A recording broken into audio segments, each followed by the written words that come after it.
Good evening. Welcome.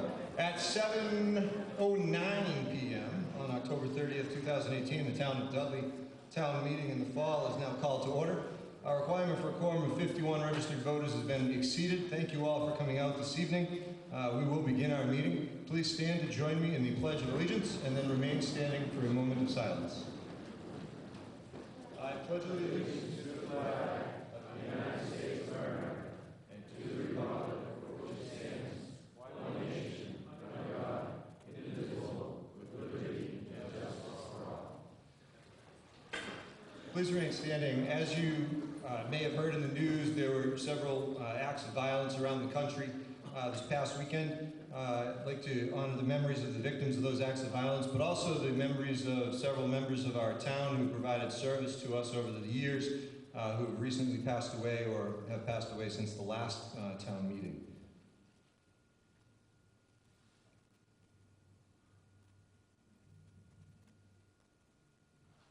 Thank you. Please be seated. As a reminder, all members in the town meeting are asked to be seated at all times unless you're recognized to be approach the microphone. In the back, if folks in the back row can just give me a thumbs up to make sure you can hear me okay, I'll take that as a yes. And if you can't hear me, just leave your thumbs down and we'll get to you in a little while. Thank you. The middle school humor does tend to kick in after a little while. We will have a number of members of our local town government speak this evening. I'm not going to go through the list of all elected and appointed officials who will be speaking. However, I do want to acknowledge members of the Board of Selectmen, along with our town administrator, seated down front, Greg Valiakonis, our chairman of the Board of Selectmen, Stephen Sullivan, Selectman Jonathan Ruda, Selectman Kerry Siganevich, Selectman John Marcy, and Selectman Paul Joseph. Paul will make his way down in a little bit, I believe. Beyond those introductions, occasionally we may refer to town council to clarify a point or speak to legal elements of the article. Our attorney this evening is Jeff Blake. He's seated down here in the front. And I may introduce a couple of individuals during certain articles who aren't residents of the town or employed by the town, but may have pertinent information to the articles for information purposes. But I'll address those at the time in the article and explain why they're being permitted to speak. At this time, I'd like to recognize Chairman Sullivan for an announcement. Thank you, Mr. Moderator. First, I'd like to thank everyone that's here tonight. It's a pretty good turnout, a pretty full agenda, and hopefully we can knock most of it off tonight. Can't hear you. Tilt it up. I want to thank everyone that's here tonight. Pretty good turnout. We have a pretty full agenda, and hopefully we get through most of the articles, if not all, tonight. I just want to make a quick mention that we have a town employee who is leaving to take a new job in a new town. And on behalf of the Board of Selectmen, everybody present, we'd like to say goodbye and farewell to Karen Wall, who's our library director. Karen, please stand up.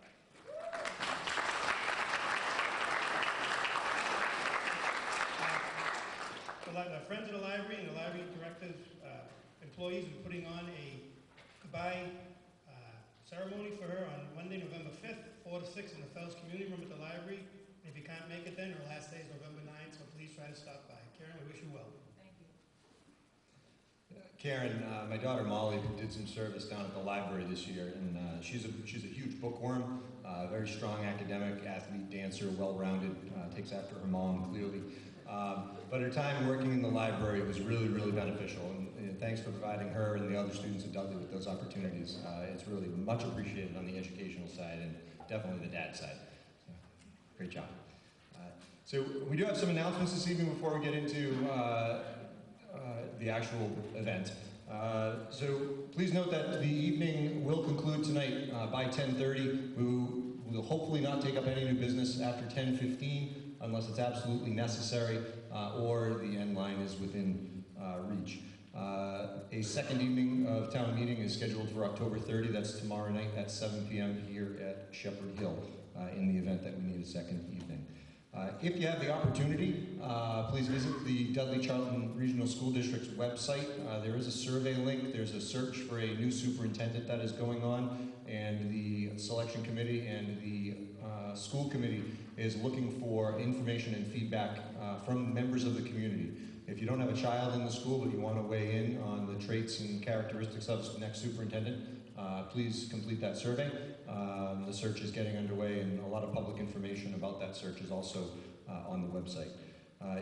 As a reminder, this week, Wednesday, is Halloween. There will be a lot of little munchkins running around town between 5:30 and 7:30, trick-or-treating. As a reminder to residents, the high sign for hosting trick-or-treaters is leaving your front lights on. Otherwise, you shouldn't be getting a lot of knocks on the door. So if you are hosting and giving out candy, please have those lights on so the kids know. But if you're driving around town, please be extra careful and cautious. Dudley tends to bring a lot of business in from neighboring communities, and we'll have a lot of kids in the streets. Thanks to Chief Wayner and members of the police department. This past Friday, they came out to the Dudley Middle School and hosted High Five Friday. Great community building and relationship that they have with our kids in the community. And a shout out to Chief Kochanowski and members of the fire department for coming out for Survival Day at the middle school as well.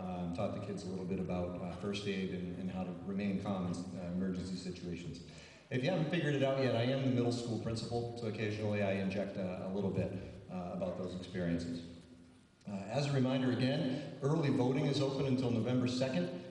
Please visit the town hall to complete the early voting, and the election day is coming up on November 6th. That's next Tuesday. Buildings and Grounds Department for the town is requesting that all flowers and decorations be removed from cemetery lots by November 1st. Any flowers or planters left after such date shall be removed without permission from the owner. So please be mindful and respectful of that request of the Buildings and Grounds Department. And lastly, before we get into business, the 14th Annual Veterans Day Parade this year is being held on Sunday, November 11th. In addition to the regular and scheduled parade activities, they're also encouraging, the Veterans Committee that is also encouraging everyone to attend a brief ceremonial tribute to our local veterans who paid the supreme sacrifice for our country in World War II, and at the memorial monument located on the Webster Lake Parkway, Webster Lake entryway off Thompson Road. In addition, they'll be placing a wreath at the newly erected Women's Veterans Monument. The ceremony begins promptly at 9:45 on November 11th. Just some procedural notes and reminders before we dive in. If you have a cell phone on, please be sure to take the ringer off. If you need to make a call or communicate with anybody other than texting, good luck getting a signal.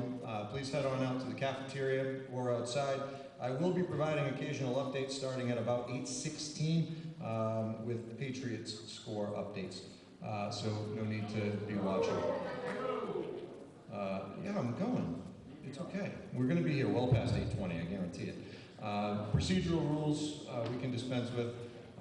A couple of the articles, I will look for unanimous consent to dispense with the reading of the article.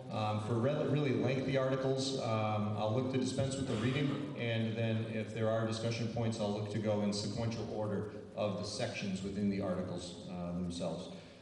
And that's really about all that I've got. I will...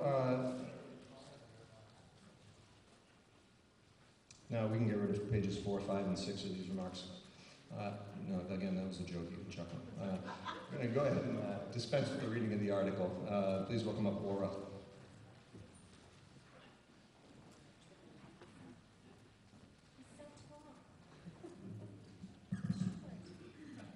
To either the constables in the town of Dudley and the county of Worcester, greetings. In the name of the Commonwealth of Massachusetts, you are hereby directed to notify and warn the inhabitants of the town of Dudley, qualified to vote in elections and town affairs, to meet in the Shepherd Hill Regional High School Auditorium in said Dudley on Monday, October 29th, 2018, and Tuesday, October 30th, 2018, if needed, and other such times as may be voted, if needed, at 7 o'clock p.m., then and there to take action on the following articles.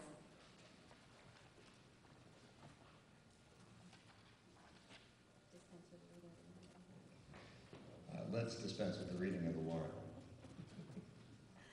You are hereby directed to serve this warrant by posting attested copies thereof at the Dudley Municipal Center and on the Town of Dudley website, and by posting notice of availability of the warrant on one cable access channel. Warrant to be posted at least 7 days before holding of said meeting, Hereof, fail not and make due return of this warrant with your doing thereon to the town clerk at the time of holding of said meeting. Given under our hands this 18th day of October in the year 2018, Stephen Sullivan, Chairman, Carrie Seeganevich, Senior Vice Chairman, Jonathan Ruda, Board of Selectmen Member, John Marcy, Member. I have notified and warned the inhabitants of the town of Dudley by posting up attested copies of the same at the Dudley Municipal Center on the 19th of October, 2018. I also observed it posted on the town's website and notice of availability on the Dudley Cable Access Channel on the 19th of October 2018, thereby making my return to the Dudley Town Clerk on October 19th, 2019. Pellegrino Dioria, Constable, Town of Dudley. Thank you, Aura.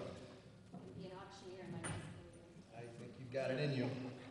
Article 1, Board and Committee Reports, routine, to see if the town will vote to receive the reports of several town officers and all committees or take any other action relative thereto.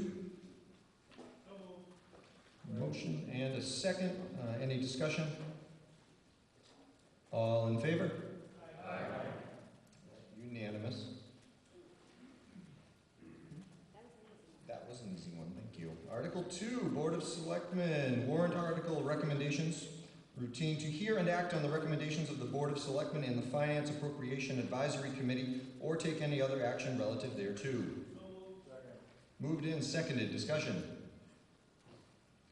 All in favor? Aye. Opposed? Unanimous. Article 3. Before we get into Article 3, there is a corrected Appendix A that was located outside as a handout.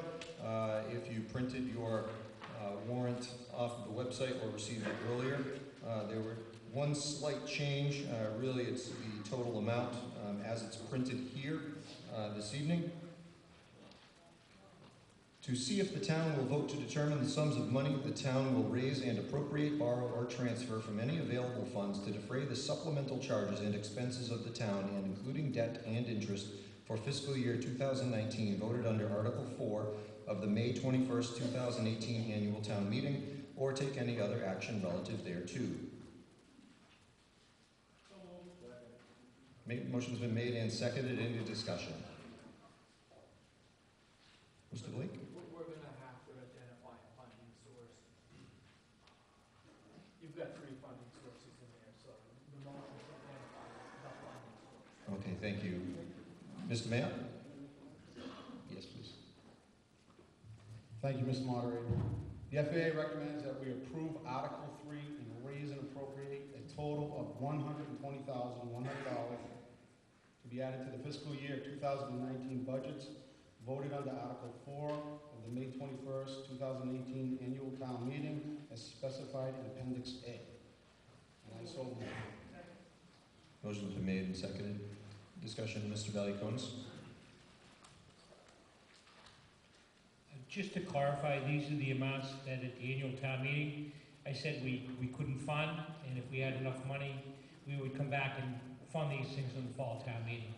So we have an additional amount available in raise and appropriate, which is $50,000 in new growth and local receipts of $78,337. We're using a total of $120,100 to fund items that we felt were worthy in the spring budget cycle, but we just didn't have enough money to be able to do it, and I would ask you to approve this article. Thank you. Any additional questions or discussion? All in favor of approving Article 3? Aye. Opposed? Unanimous. Before continuing on to Article 4, I'm just reminding folks of our town bylaw and expectations about decorum. Please remove hats, and if you do need to stand, please stretch your legs briefly, but then remain seated, or if you need a longer period of standing, please just exit out into the cafeteria and feel free to come back in. Thank you. Article 4, Compensated Absence Trust, to see if the town will vote to raise and appropriate, borrow, or transfer from any available funds the sum of $36,000.00 to add to the Compensated Absence Trust account number listed for end-of-career retirement costs associated with municipal employees, or take any other action relative thereto. The FAA recommends that you approve Article 4 in the amount of $36,000 transferred from free cash. And I so moved. Motion's been made and seconded. Discussion? All in favor? Aye. Opposed? Article 5, unpaid bill of a prior year. To see if... Unanimous, sorry.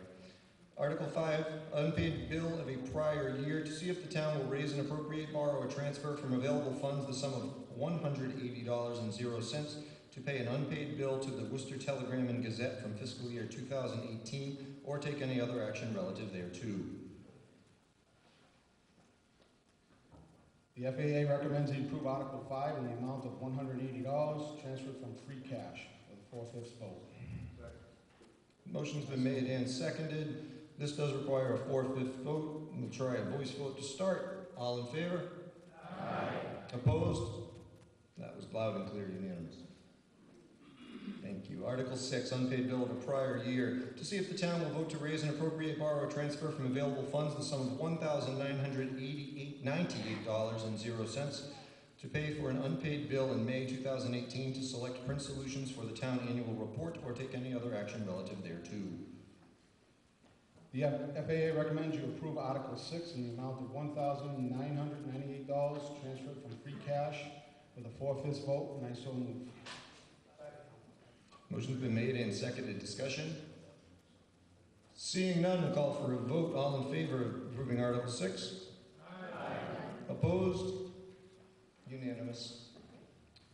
Article 7, I would like to request that through unanimous consent we dispense with the reading of this article in its entirety and take discussion section by section. Is there anyone opposed? Fantastic. Is there any discussion on Section 1, authority and... Oh, sorry, we're going to have to take a motion first. I got ahead of myself. The Patriots were in my head.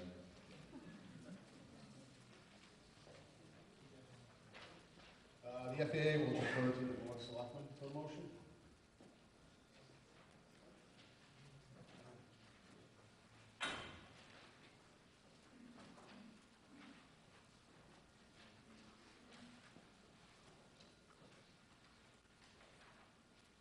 of Selectmen would ask that Article 7 be approved as printed in the warrant by majority vote.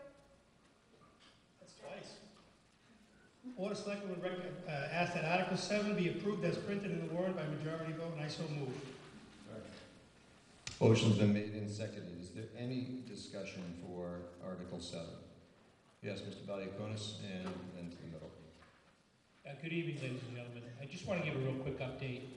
The intent of this article is to give the town a mechanism to deal with nuisance complaints, dealing with blighted or dilapidated properties in the community. We've encountered a number of instances where residents would abandon the property.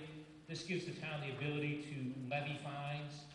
That's one of the items that's pretty significant in this bylaw. We don't presently have a means of engaging or handling enforcement, and by being able to levy fines, we feel that that is an important way of making sure that nuisance properties are addressed.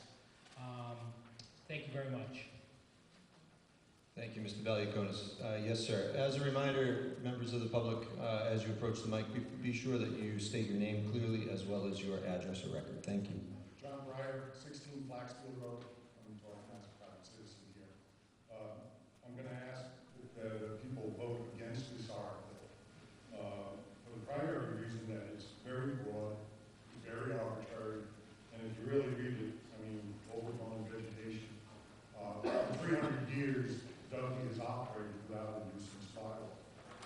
And I come from a world where, you know, there's trust in the good book, and it says that if you have a quarrel with your neighbor, that you should approach your neighbor one-on-one.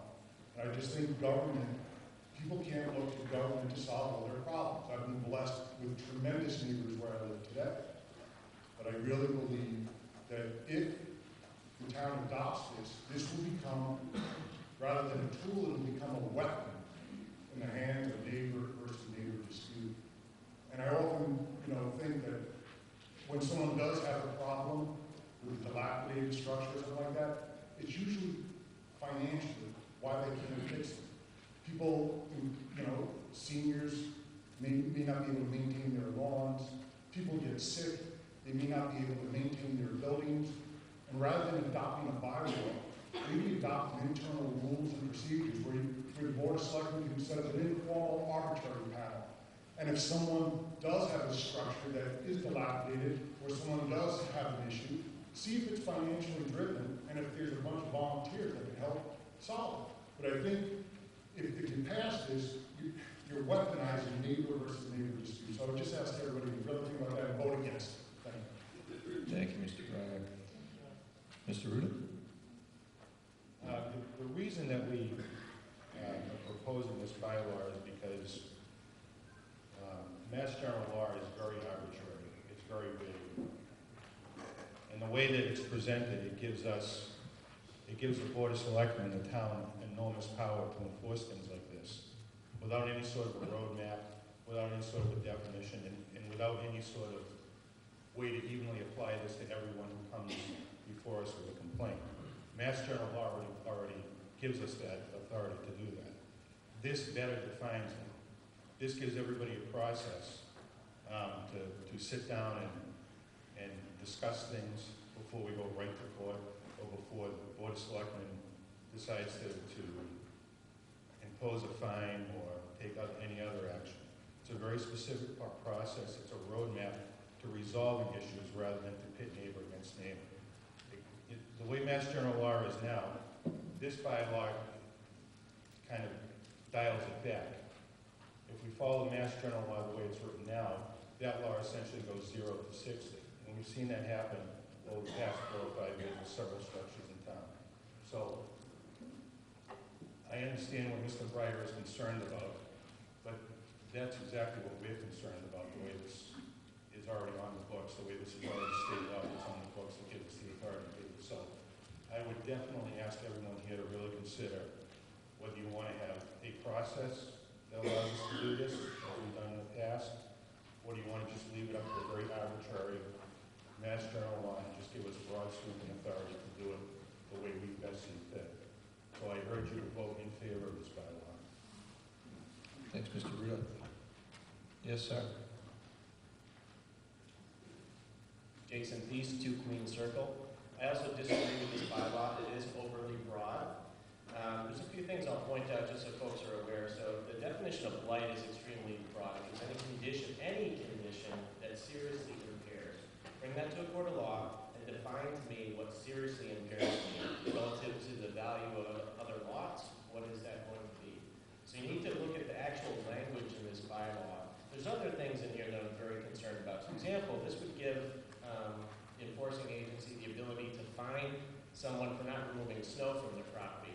Now, I agree it's not the best thing, right? But sometimes folks take a little bit longer. I hate to have my neighbor be fined because they didn't remove snow off their sidewalk or something. So I agree that this proposed law is extremely broad. I do not support it all.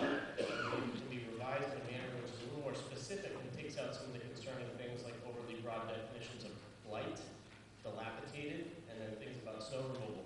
I work in Boston. I go there every day. This seems like a law that would be enforced in Cambridge, not in Dudley. Thank you. Thank you. Mr. Ruda.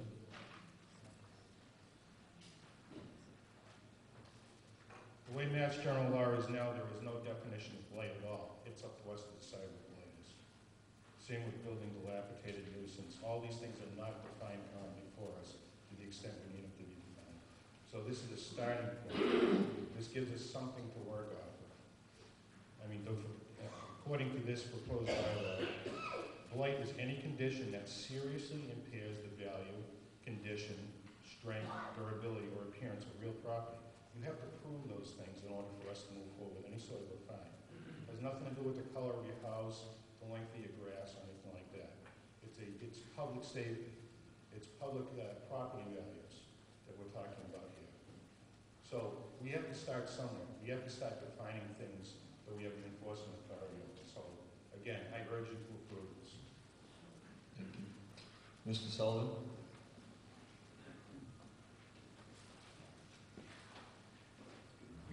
I'm also asking for approval, and if you look under section 4, subsection 2, the notice in writing, there's language in there. It says providing a reasonable deadline to take corrective action. It's not going to be someone's not gonna come to the neighborhood as an enforcement authority. And to the previous speaker about clearing sidewalks during a snowstorm, we already have a bylaw in place that the sidewalk must be cleared within a set time frame. I'm sure the police chief knows what it is, or you generate a fine. So that wouldn't even be covered under this, that's already covered under Mass General, under town bylaw.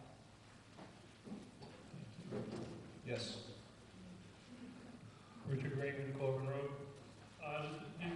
The concern about this being a bylaw versus some kind of other resolution is that I'm sure the Board of Selectmen and the drafters of these articles are well-meaning, but this is going to live past you. This is going to be a bylaw. So however you may handle it may not be handled, you know, the same way years from now when you're no longer serving, you know, you've done a great job as it up to this point. So to have it as a bylaw, you know, I've got some great concerns, and yes, it's very broad, and I believe it can be used as a weapon, as you read it, if someone chose to. I'm not saying the present people would, however, it being a bylaw, this will live beyond you. Thank you. Mr. Ruda. Again, Mr. Raymond, that is one of our concerns, is what's going to live beyond us. And what's going to live beyond us is a broad sweeping Mass General law that does not define any way that a future Board of Selectmen will operate. So as soon as any future Board of Selectmen is aware of their enforcement authority, without any sort of a framework or a roadmap to follow, it's all bets off.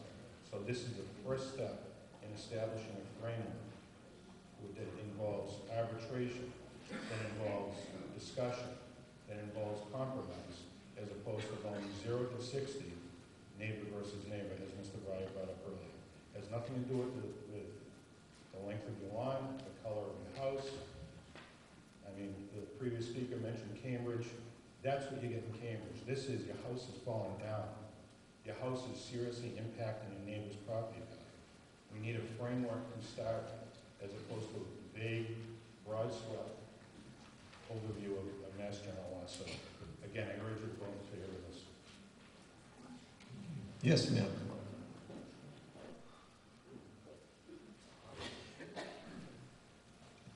Gail Donahue, Ramshorn Road in Dudley. What brought this? Have there been big arguments? Have there been huge fights? What made us come to this? That we now have to have a bylaw saying somebody, because it's still somebody's opinion of what blight is and what, you know, properties are. It's still in somebody's opinion. It's not written in stone that you have to have X, Y, or Z. So what brought this to the board's attention that we needed this? Have there been huge discussions or arguments or town issues because of this? Because of not having this? Mr. Valiakonis, could you address the question, please? Yeah, there's been a number of instances where the building department and the Board of Health has asked to intervene with potentially nuisance properties. And again, there already is something in the law that gives the selectmen and the Board of Health the authority to deal with nuisance properties. But we don't have the ability to fine people, and we believe that that may result in a quicker resolution of a nuisance versus going through a protracted legal process. And that's really one of the major points of this bylaw. But there are a number of instances where people do complain. We're very careful. We have professional staff, we have elected leaders whose job is to determine whether it's a neighbor versus neighbor battle and understand what the circumstances are before they would take action. And I think you have to put some trust in the people that sit here and propose this bylaw, that they're acting on behalf of the best interest of the entire community. Thank you, Mr. Valiakonis. Mr. Breyer, I saw that hand first. Just a couple of quick comments based upon what was said. It does cover lawns. So it basically allows the lawn police to say your lawn's not. That's the way it's written. You talk about, right, there is something on the statutes today, which is great, right?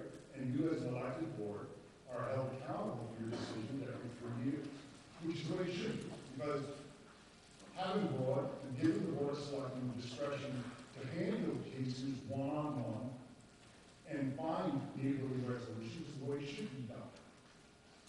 You lock boards of selectmen with something like this, you're denying your predecessors the same discretion that you've shared over the years. And I think, again, this should stay local, should stay with the board.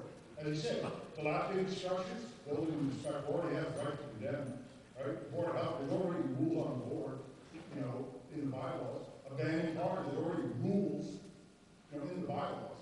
I think it's unnecessary. Yes. Sorry, Ms. Donahue. Go ahead. Gail Donahue, Ramshawn Road again. I totally agree with what has been said in the negative towards this. I still think it's a broad understanding of what we need, what you're trying to accomplish. Has there come a time that what has been complained about has not been able to be addressed? Are you looking for a specific answer to that question? Yes. Okay. Has there been a time that without this, we've had problems and not been able to address an issue with a dilapidated building or lawn grass, or that hasn't been a neighbor versus neighbor thing? Mr. Valiakonis? Thank you, Mr. Moderator.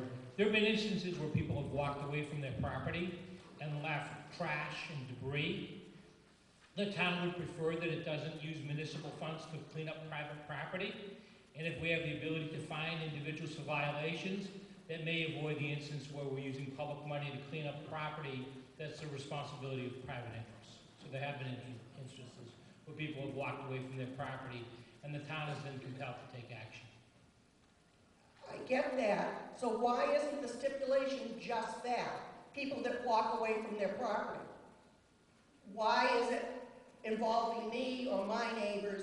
Why don't you stipulate that it's for those that intend on or have walked away from their properties, and go after those people specifically with some sort of a bylaw or whatever, but not put it neighbor against neighbor? And future interpretations which may involve more aggravation for the town than not. Why can't we be more specific? All right, if you've walked away from your property and you haven't done anything with it for 2 years, 5 years, whatever you want, then this is what we're going to be able to do. We're going to be able to fine you. We're going to be able to this. But right now, I don't see a problem with the Dudley townspeople going after each other big time. I don't see it as a huge problem. Thank you. You're welcome, Ms. Donahue. Mr. Priest. Oh, no, did I have the wrong name? Sorry. You guys.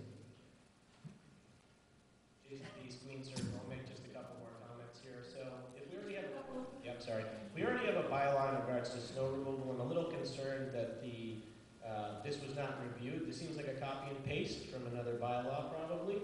So if we already have something on the books, we shouldn't be redundant and place it in this bylaw as well. So another couple of things that I'll point out here are just the concerning parts about dead, decay, or diseased or hazardous trees under section 4-D. It doesn't say that there's an imminent hazard to any property, so you could really take that again very broadly to say any dead tree on my property, regardless of if it's imposing a hazard. And then vehicles, machinery, or mechanical equipment on parks located on soil, grass, or other porous surfaces. You're basically telling me if I park a car on my grass, that could be blight. So again, it's overly broad. I'm not going to support it. I'd prefer if this board went back and revised this bylaw so it was not as broad. I think a bylaw is fine if the scope of it is contained and more well defined.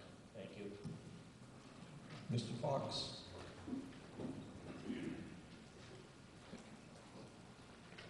Peter Fox, 12 Ridge Drive. I'm in favor of this article. I happen to live across the street from a house that's been abandoned for almost 3 to 4 years now, falling apart, contaminated with garbage.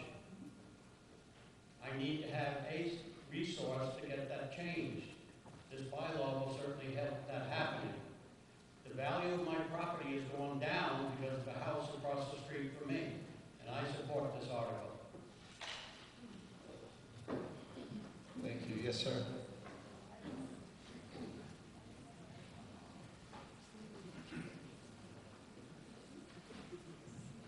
Jeffrey Maggio, 36 Partridge Hill Road. A couple of comments. First, an observation. If I understand Mr. Ruder correctly, this is intended to be a first step that will then be refined down the road. I've heard lots of good observations that, as presented here, this is overly broad. Begs the question, why do we want to codify an overly broad law if we know that down the road it's going to be refined? Let's move to refine it, and then once we know what it is, then let's deal with codifying it.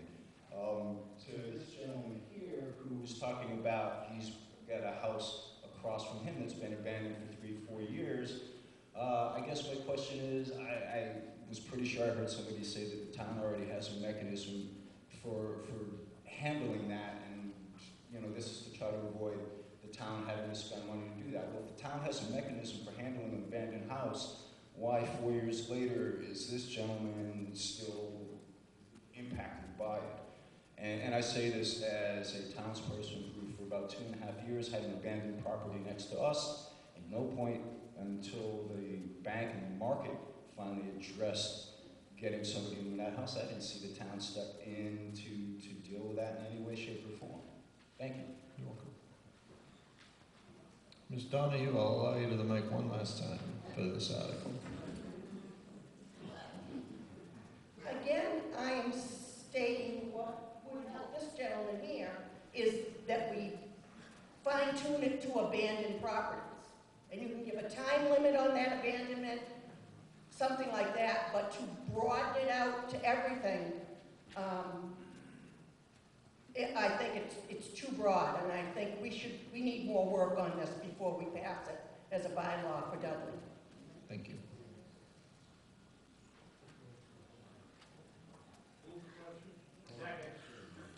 Question's been moved and seconded. I'll acknowledge that and we'll move right on into our vote. All in favor of approving Article 7 as printed in the warrant? Aye. All opposed? No.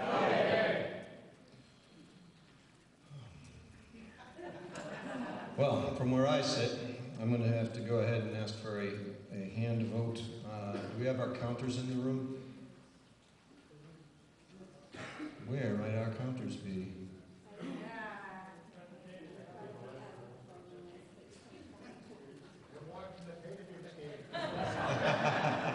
Still pregame, we have 32 minutes till kickoff. I'm not paying attention to that though.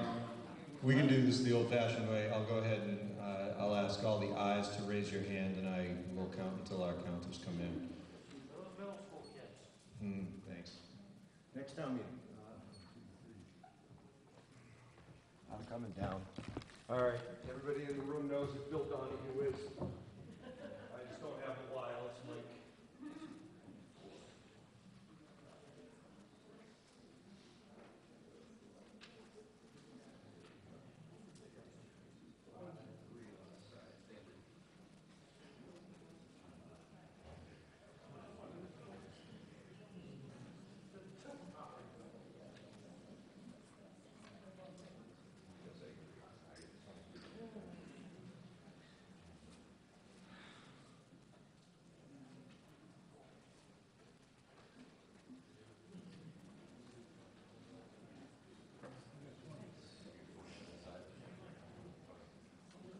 Gotcha. 43 in favor. 43 in favor. Opposed, please raise hands.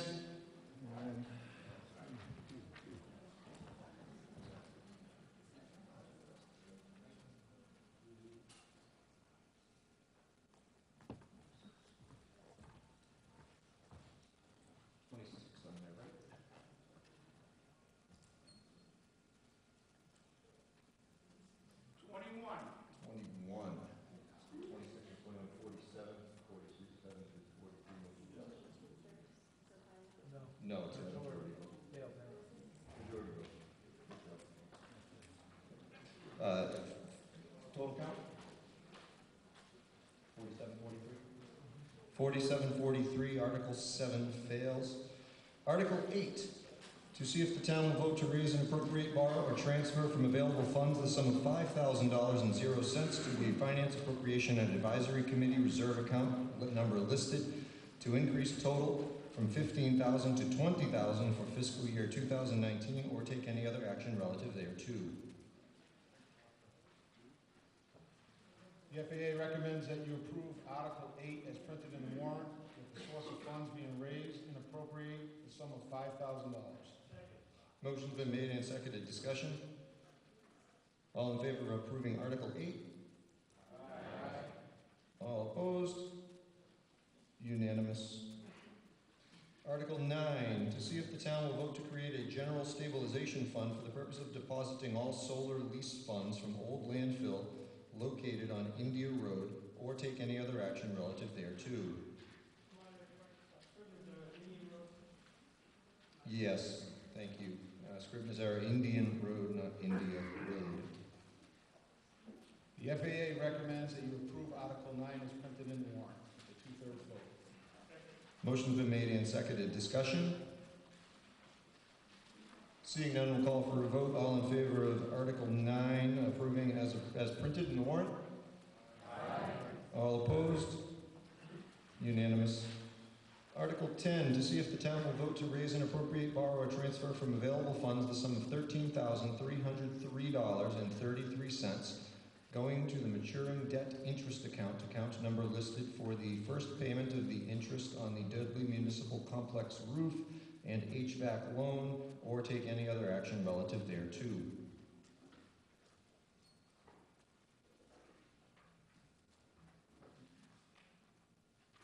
The FAA recommends you approve Article 10 as printed in the warrant, with a transfer the sum of $13,303.33 from free cash, and I so move.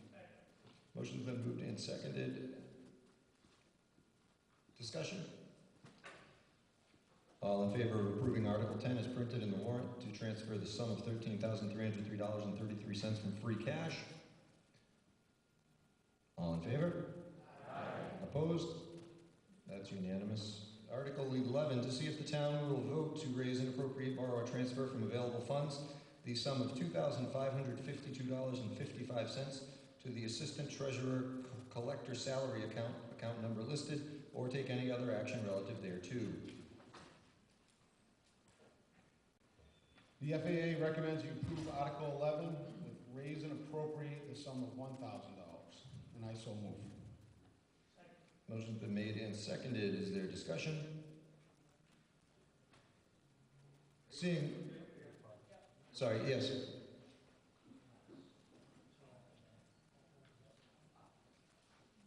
Peter Fox, Chairman of the Personnel Board. If I read what the FAA just recommended, it recommended that article be approved as written, as printed. That should not happen.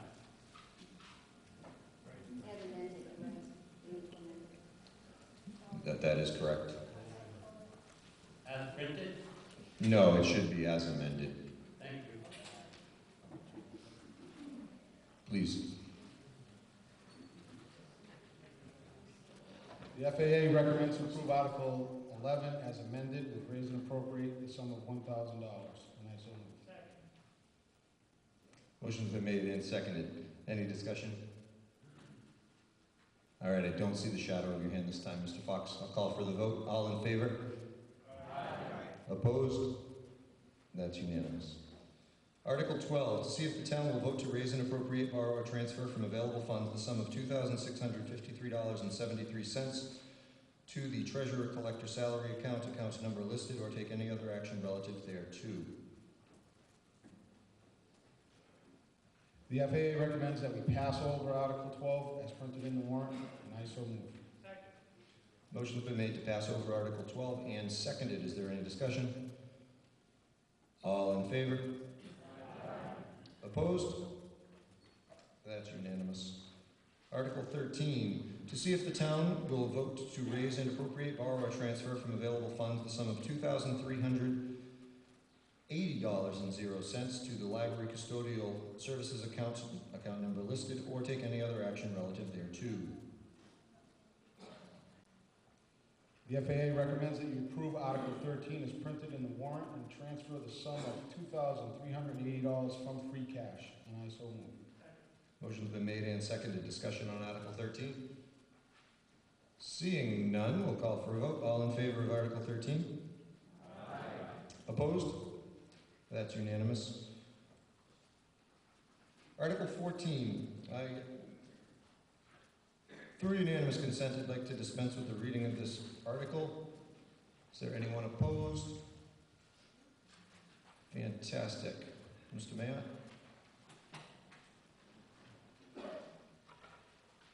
The FAA recommends that we approve Article 14 as printed in the warrant and borrow $225,000 in order to supplement the amounts approved under Article 11 at the October 24, 2016 town meeting for the purposes authorized under said Article 11 to be expended under the control of the Fire Station Building Committee and to meet said appropriation. The Treasurer, with the approval of the Board of Selectmen, is authorized to borrow such sum under the consistence with Mass General Law, Section 44, subsection 7, or any other enabling authority, and to issue bonds and notes therefore, provided further that any premium received by the town upon the sale of any bonds or notes approved by this vote, less any premium applied to the payment of the cost of issuance of such bonds or this note may be applied to the payment of the cost approved by this vote in accordance with Mass General Law, Section 44, subsection 20, thereby reducing by a like amount the amount authorized to be borrowed to pay such costs. Said appropriation is contingent upon the determination by the Department of Revenue, the DOR, that this additional borrowing is covered under the debt exclusion under Mass General Law, Section 59, subsection 21CK, so-called Proposition 2.5, previously authorized by the voters at the November 8, 2016 election, or subject to a supplementary Proposition 2.5 debt exclusion override ballot question pursuant to the Mass General Law, Section 59, subsection 21CK, as may be necessary in the event DOR approval is not received, 2/3 vote, and I so move. Motion's been made and seconded with a comment from Mr. Sullivan.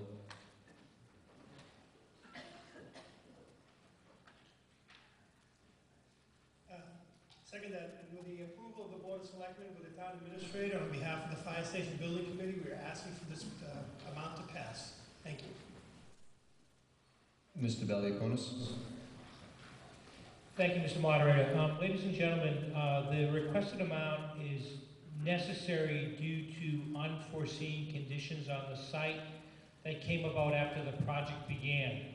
So those unforeseen conditions eroded nearly 65% of the town's contingency, and 65% of the contingency was gone when the project was 5% completed. So think about that for a second. We just put the shovel in the ground, and the town discovered that there was contaminated soils. However, before that took place, through the bidding process, we had a problem with one of the sub-bidders. And that problem with the sub-bidders cost the town about $152,000. So under the state law, the town has to issue a sub-bid prior to issuing or soliciting general bids. And as part of that process, one of the sub-bidders for the electrical contractor was unable to take on the project. And so the law requires the town to go to the second low bidder. And the second low bidder, because he was so busy, was unable to take on the project. We went to the third low bidder, and going to the third low bidder resulted in a substantial increase cost to the project of $152,000. So right out of the gate, we had $152,000 attributable to a problem with sub-bids. Also, as part of the project, we discovered that there was some contaminated soils. Those contaminated soils were caused by fuel storage tanks that had been in the ground at the fire station for many years. They've been removed in accordance with the law. But what it was not discovered is that those tanks had leached contaminants under the foundation of the building, and that was not discovered until the project began. Additionally, there was a problem discovered with soils that were unsuitable. Soils had organics in them, buried stumps, buried debris, and so those costs also contributed to the contingency being eroded. So those items, dirty dirt, I think was reported in the newspaper, and a problem with the electrical subcontractor bid resulted in the project, I won't say being in jeopardy, but the project funding being of great concern to the Fire Station Building Committee. So the committee this evening, the committee voted back in August unanimously to recommend $225,000 to supplement the project. And if this vote is approved, we will apply to the Department of Revenue for consideration that this be included within the original debt exclusion under the project. The project scope has not changed. The project isn't any bigger. It's not any fancier. There's no bells and whistles that haven't already been considered by the town. Those are the criteria that the Department of Revenue uses in terms of whether to approve this as a supplemental appropriation under the original ballot exclusion vote. The square footage of the project remains the same. So this is just an opportunity to restore the contingency to a level that the town feels comfortable with, the building committee feels comfortable with. When you're going through a construction project, you want to have between 8 and 10% available as a contingency. And we can't stay here today that we have that 8 to 10% available as a contingency amount. Thank you for your consideration. Thanks for that explanation of that rather lengthy recommended action made by Mr. Mayotte.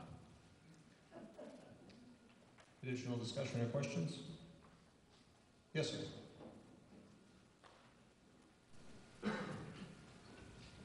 Richard Doty, Mason Road Extension. As far as the electrical sub-bid, we had two of the low bidders reneged basically on their bids. Was not this bid properly done, and was there not a bid bond that we can go in and get reimbursed for this money? Mr. Valiakonis. Yeah, that's exactly, the next article has $25,000 from the recovery of monies from the contractor that we're putting back toward the project. So we did recover $25,000. The second electrical subcontractor had no legal obligation to sign a contract with us. Bids are held for a period of 30 days. Once we got through, we would have to have made a decision to go to the second low bidder within 30 days, and the town did not do so. So the first contractor was on the hook, and we were able to recover $25,000 for him to go toward the project. And just that $25,000 represents what percentage of the bid?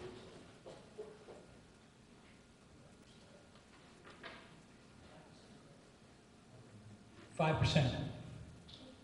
Thank you. Additional question or discussion? Seeing none, we'll call to determine the 2/3 vote to approve Article 14 as it was, as the recommended action was read by Mr. Mayotte. All in favor? Aye. Opposed? That is passed unanimous. Article 15, to see if the town will vote to approve a deposit of funds in the amount of $25,000.00 to the fire station building project account number listed, resulting from a settlement of a subcontractor on the new fire station headquarters project, said funds to be used for project costs, or take any other action relative thereto. The FAA recommends you approve Article 15 as printed in the warrant, and I so move. Motion's been made and seconded. Any discussion or question? Seeing none, call for a vote to approve Article 15 as printed in the warrant. All in favor? Aye. Opposed? That is unanimous. Article 16, to see if the town will vote to raise and appropriate, borrow, or transfer from available funds a sum of $10,788.00 to supplement an assistance to firefighter AFG grant for air packs for firefighters. Said amount represents 5% match required by the town, or take any other action relative thereto. The FAA recommends you approve Article 16 as printed in the warrant and transfer $10,788 from free cash, and I so move. Motion's been made and seconded. Is there any discussion or question? Take a vote on approving Article 16. All in favor? Aye. Opposed? Article 17, out front there was a late town meeting revision note The article originally was printed as with an amount of $19,900. I will read it, and it is printed with the correct amount in the warrant that was available up front. Article 17, to see if the town will vote to raise and appropriate, borrow, or transfer from available funds the sum of $19,990.00 for the purchasing of approximately 10 sets of fire gear or take any other action relative thereto. The FAA recommends that you approve Article 17 as printed in the warrant and transfer $19,990 from free cash, and I so move. Motion's been made and seconded. Discussion? Seeing none, call for a vote to approve Article 17. All in favor? Aye. Opposed? That's unanimous as well. Article 18, FY 2019 salary adjustments. To see if the town will vote to raise, okay, hang on, we've got a little scrivener's error there. Will vote to raise and appropriate, borrow, or transfer from available funds the sum of $5,952.00 to supplement salary increases for Assistant Fire Chief and new Lieutenant position, or take any other action relative thereto. The FAA recommends you approve Article 18 as printed in the warrant, the transfer of $5,952 from free cash, and I so move. Motion's been made and seconded. Any discussion? Seeing none, we'll call for a vote on Article 18. All in favor? Aye. Opposed? Majority. Article 19, fund property revaluation services. To see if the town will vote to raise and appropriate, borrow, or transfer from available funds the sum of $12,000.00 to fund 1/5 of the cost of the quinennial recertification of real estate and personal property values for FY 2023 as required by the Commonwealth's Department of Revenue, or take any other action relative thereto. The FAA recommends you approve Article 19 as printed in the warrant and transfer $12,000 from free cash. And I so move. Motion's been made and seconded. Discussion on Article 19. Seeing none, call for a vote. All in favor of approving Article 19? Aye. Opposed? Unanimous. Article 20, upgrade property appraisal software. To see if the town will vote to raise and appropriate, borrow, or transfer from available funds the sum of little scrivener's error there, $31,000 and no cents to upgrade property appraisal software, including the purchase, I'm going to insert, of new hardware as recommended by the Board of Assessors, or take any other action relative thereto. The FAA recommends you approve Article 20 with a transfer of $26,000 from free cash, and I so move. Motion's been made and seconded. Discussion on Article 20. Seeing none, we'll call for a vote on approving Article 20. All in favor? Aye. Opposed? Unanimous. Article 21. To see if the town will vote to amend the Dudley General Bylaws, Article 6, Section 1, by striking $2,000 and change it to $20,000, as shown below, with deleted language stricken through and added language in bold, or take any other action relative thereto. Article 6, Duties of Town Officers, Section 1. The selectmen are authorized to prosecute and defend all suits and other actions to which the town is party, and may settle claims against the town, provided the amount to be paid shall not exceed striking $2,000 and inserting $20,000, or as otherwise provided by Massachusetts general laws. The FAA recommends that you approve Article 21 as printed in the warrant, and I so move. Motion's been made and seconded. Any discussion on Article 21? Yes, sir.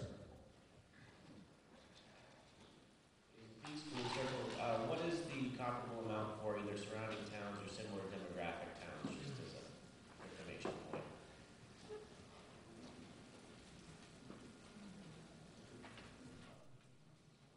Mr. Valiakonis?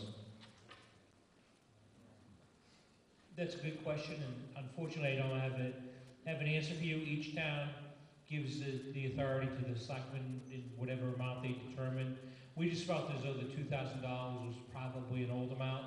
It really doesn't even cover a damage claim to a vehicle. So what we're trying to do is just update it and keep in times with 2018. But I don't know the exact answer to your question. I apologize.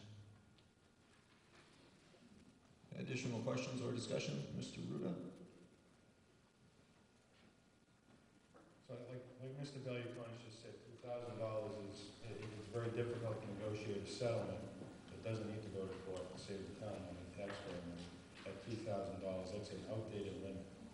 We set it at $20,000, and we leave it up to the town meeting. If that's, you want more than that, that's fine with me. But it should be at least $20,000, based on our ability to settle without going to court, and to have interaction with legal counsel. It doesn't require a vote of town meeting in order to settle a small claim. Seeing no additional discussion, we'll call for a vote of Article 21. All in favor of approving Article 21 as printed in the warrant? Aye. All opposed? Passes majority. Article 22, through unanimous consent, I'd like to dispense with the reading of the article. Is there anyone opposed? Seeing none, I'll entertain a motion for Article 22. The FAA will defer to the Board of Selectmen for a motion.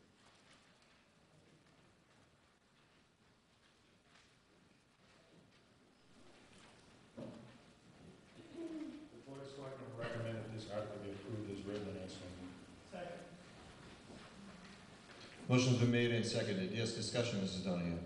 We can't hear when the selectmen are speaking.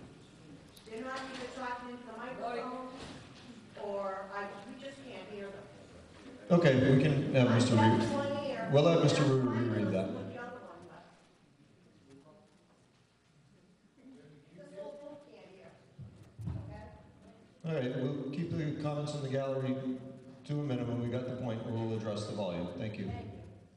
The Board of Selectmen would recommend that we approve Article 22 and amend Article 32 of the general bylaws by replacing Section 4 responsibilities with the new language as shown in the warrant, and replacing Section 5A method with new language as shown in the warrant, and striking Section 5C as printed in the warrant. And I so move. Second. That motion's been made and seconded. Is there discussion? Seeing none, we'll call for a vote for Article 22. All in favor? Aye. Opposed? Unanimous. If you notice that Article 23 is printed in the warrant, Article 23, there was a bit of a formatting error.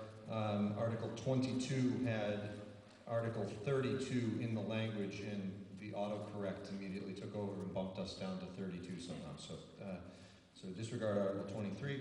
Article 24, this is a rather lengthy article. If it's possible, I'd like to dispense with the reading of that article by unanimous consent. Is there anyone opposed?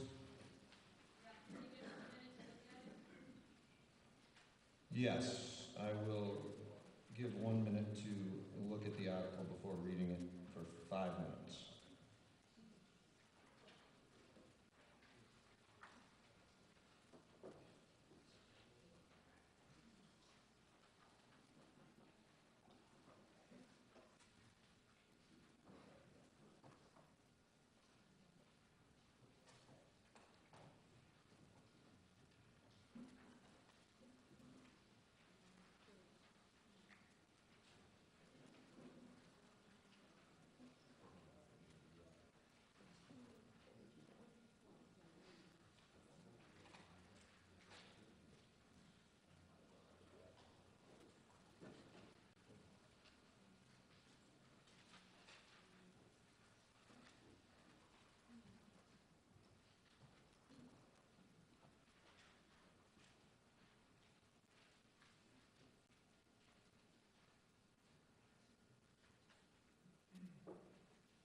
Was that sufficient time to peruse the article?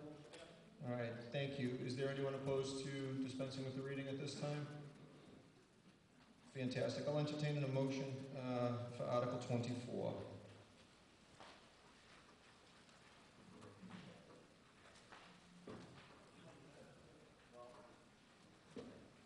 The FAA will defer to this.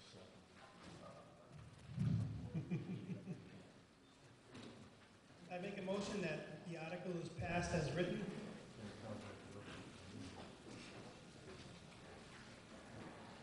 Recommended action, approval of 24 to adopt a new general bylaw entitled Article 50, Town Administrator, as printed in the warrant, except that Section 1, subsection A, and 1, subsection B shall be combined, and the subparagraph in Section 1 relettered accordingly. And I so move. Motion's been made and seconded. Is there any discussion or question? Mr. Sullivan. I just want to make a quick comment. What this generally does is spells out the duties and obligations of the town administrator. It doesn't change anything that the town administrator or previous one has done. It puts it down in writing, so it becomes a town bylaw, so everybody knows what the duties and obligations are of the town administrator. Thank you. Thank you.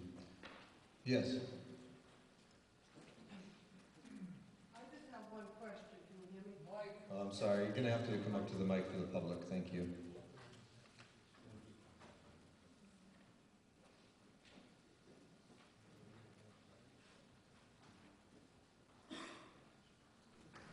Catherine Cabell, 117 Dudley Oxford Road. The way I read this is that the person could only serve for 3 years and then they're gone. Should she go one and maybe renew it? It doesn't really say they can renew. Mr. Ruder. All it does is determine the town administrator's contract. It has to be renewed every 3 years, which is standard contract language, what he basically has right now. But the way I would read it is it can't be renewed, it doesn't say can we renew it. Well, that's subject to contract negotiation. Okay. He has a 3-year, this prevents the ability for the town of the Board of Selectmen to sign a 15-year contract or something versus the standard is about 3 to 5 years. We've set it at 3 years. And it's pretty standard. The police chief is defined in bylaws, the fire chief is defined in bylaws. So we thought it was time to bring the town So administrator. we've got to be subject to renewal at the end of 3 years? Subject to renewal by, That doesn't say that there. Sounds like after 3 years, you can only work for 3 years. That's how I read it. Am I reading too much into it? yeah, I think so, Okay, I just wanna make sure. because it's a contracted position, so essentially that's subject to negotiation between the board and, or the hiring committee and the individual candidate. Okay. Seeing no additional questions, take a vote on approving Article 24 as presented. All in favor? Aye. Opposed? Unanimous. Yes,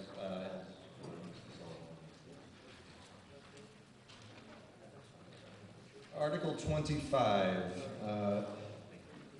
For this article, there was a zoning map amendment. I know my holding it up is useless for all of you at the back. However, there was a map available at the front.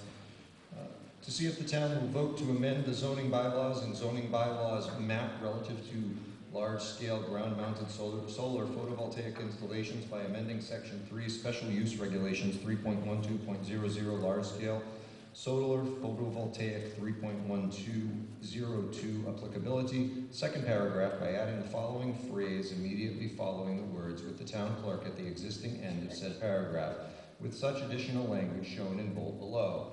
Large ground-mounted solar photovoltaic installations are prohibited in residential districts, Res 10, Res 15, Res 30, Res 43, and Res 87. Commercial districts, Vis 15, light industrial districts, LI 43 and LI 87, conservation district and floodplain district. Large ground-mounted solar photovoltaic installations are allowed as of right in the industrial districts of IND 43 and IND 130, and the town refuse disposal district.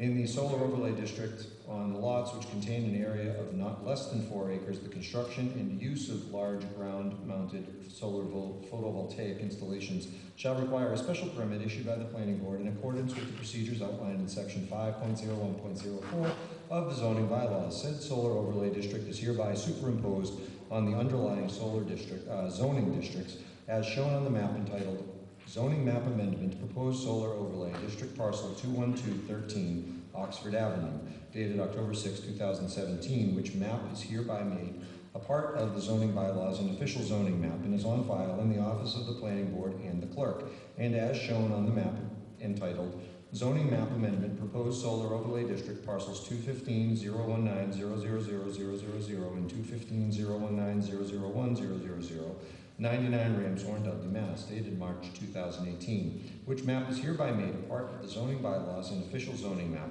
and is on file in the office of the planning board and the town clerk. And by adopting the above referenced zoning map amendment as indicated above, which is on file with the town clerk and the planning board, and by amending the existing zoning map to include said overlay district or to take any other action relative thereto.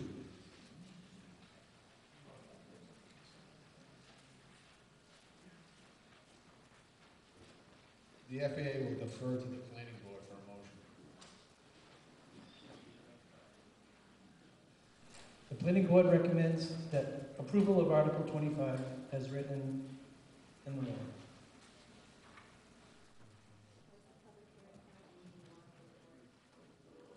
I'm sorry, Mr. Horn, the motion's been made and seconded, but could we have an oral report of the public hearing that was held? Sure. Pursuant to provisions of Section 5 of Chapter 48 of the General Laws, the planning board held a duly called public hearing on the above referenced article on October 24th, 2018, at which time the hearing was opened, conducted, and closed. Following the board's meeting held tonight, the planning board voted in the affirmative to recommend approval of this article. Thank you. As the motion's been made and seconded, we've heard an oral report of the public hearing. Is there any question or discussion? Yes. Yeah, Richard Raymond, Coven Road. The public hearing was held on October 24th, 5 days after the article was posted on the warrant. This article failed in the spring. It failed at a special town meeting in July, and it's in front of us again tonight. I would really like to know, because I haven't heard to date, what the cost benefit to the town is on taking a residential district and putting a large-scale solar farm, which I don't know what the heck that means. Most solar farms are measured by how many megawatts, because when you have a different number of solar panels, it becomes, you can produce more electricity, and unit of measure is a megawatt. And there's also decommissioning costs involved in these, as to money should be put aside for these. Is that being done? So what is the actual cost benefit to the town on this? I wish somebody could answer that for us. Thank you. Mr. Matt? I wish I could answer that for you. Unfortunately, I can't. The FAA has not been presented with any kind of pilot agreement yet to date on this solar project. So that's why we didn't make any kind of financial recommendations. Mr. Raymond? Based on that, you're asking us to approve this on a blank check without any information whether this is an actual benefit to the town or a long-term liability down the road to the town. And it's not that it's a disapproval of solar energy. It's a disapproval of putting it in a residential district. We have industrial areas, we have town landfills, we have other applications. Just because we had passed, well, I don't think everybody having full knowledge of what an overlay to zoning is. It was something that was put before us, and we passed it, and we allowed it, but it still requires a 2/3 vote. That tells me it needs a very substantial majority for it to be acted upon, for some particular reason. To take a residential area and change it to something other than residential, you're losing the intent of what it was zoned for. If it was zoned for a single-family dwelling residential and you wanted to take it to a multi-family residential, I understand that. The intent stands. It's still residential, but this is not. This is going way outside the intent of what that land was intended to be used for. So we got some concerns. Is there a benefit to the town? Doesn't seem like anybody give us a cost benefit to the town. I heard something in lieu of taxes Well, in lieu of taxes means I'm letting you off the hook for something, I'm not gonna get anything out of it, all right? But what's the benefit to the town? Can somebody tell us what the benefit to the town is? Somebody sponsored this bill, the sponsor should know that question, answer that question.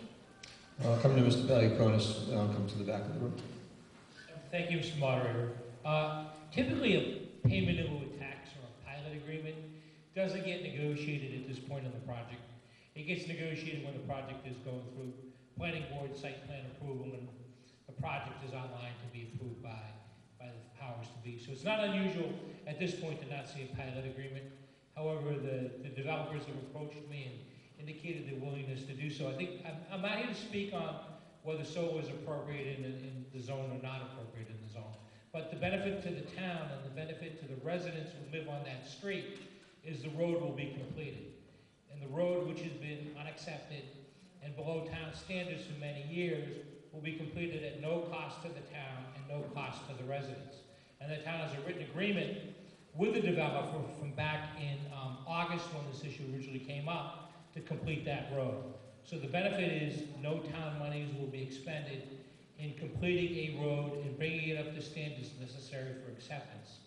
And the developers agreed that they would file a bond in the amount of $75,000 to guarantee that his work is done and it's done properly. So that's one of the gains to the town. Again, the appropriateness of the zoning question is for others to consider, but we do have a negotiated agreement for completion of the roadway. Thank you. Yes, sir. My name is Conrad Allen. I live on Foxfield Road. I have been on the Board of Assessors since 1978. I'm not going to address the land use issue, but I will address the cost benefit.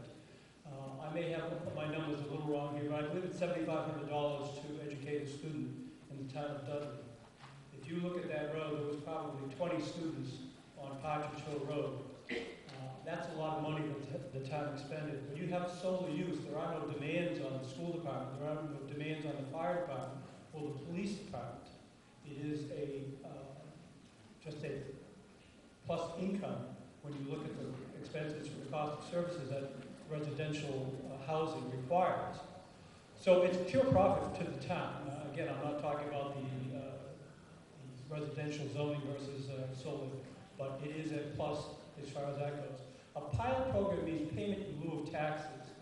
Solar panels are deemed by the Department of Revenue to be personal property. So that definition is defined by the DOR. We have an agreement with all of the solar farms as to what they're going to pay in taxes. It amounts to pretty much the same as what they would pay normally in taxes after a 10-year period. So it is just a plus benefit to the town. Not to mention that this road has been so mishandled by the town of Dudley for 40 years. It clears up a real eyesore to the town at no cost to the town. So there's another cost benefit to the town of Dudley. They don't have to put in this road. Thank you. Thank you, Mr. Allen.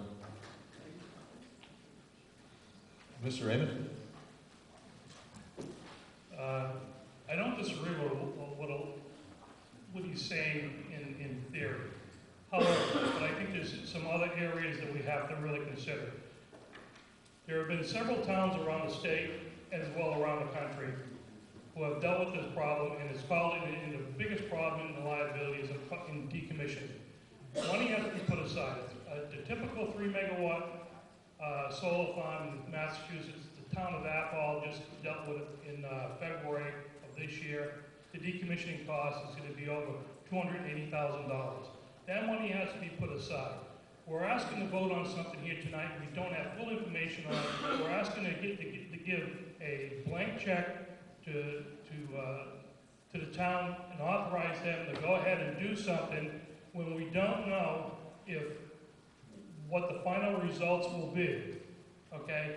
At the end of 20 years, we've heard at the public hearing, okay, that at the end of 20 years, they're going to turn the land back over to the town. I don't know what that means, okay? If they turn the land back over to the town, does the town really need the land? And under what condition is the land coming back? Is it coming back as an asset or a liability?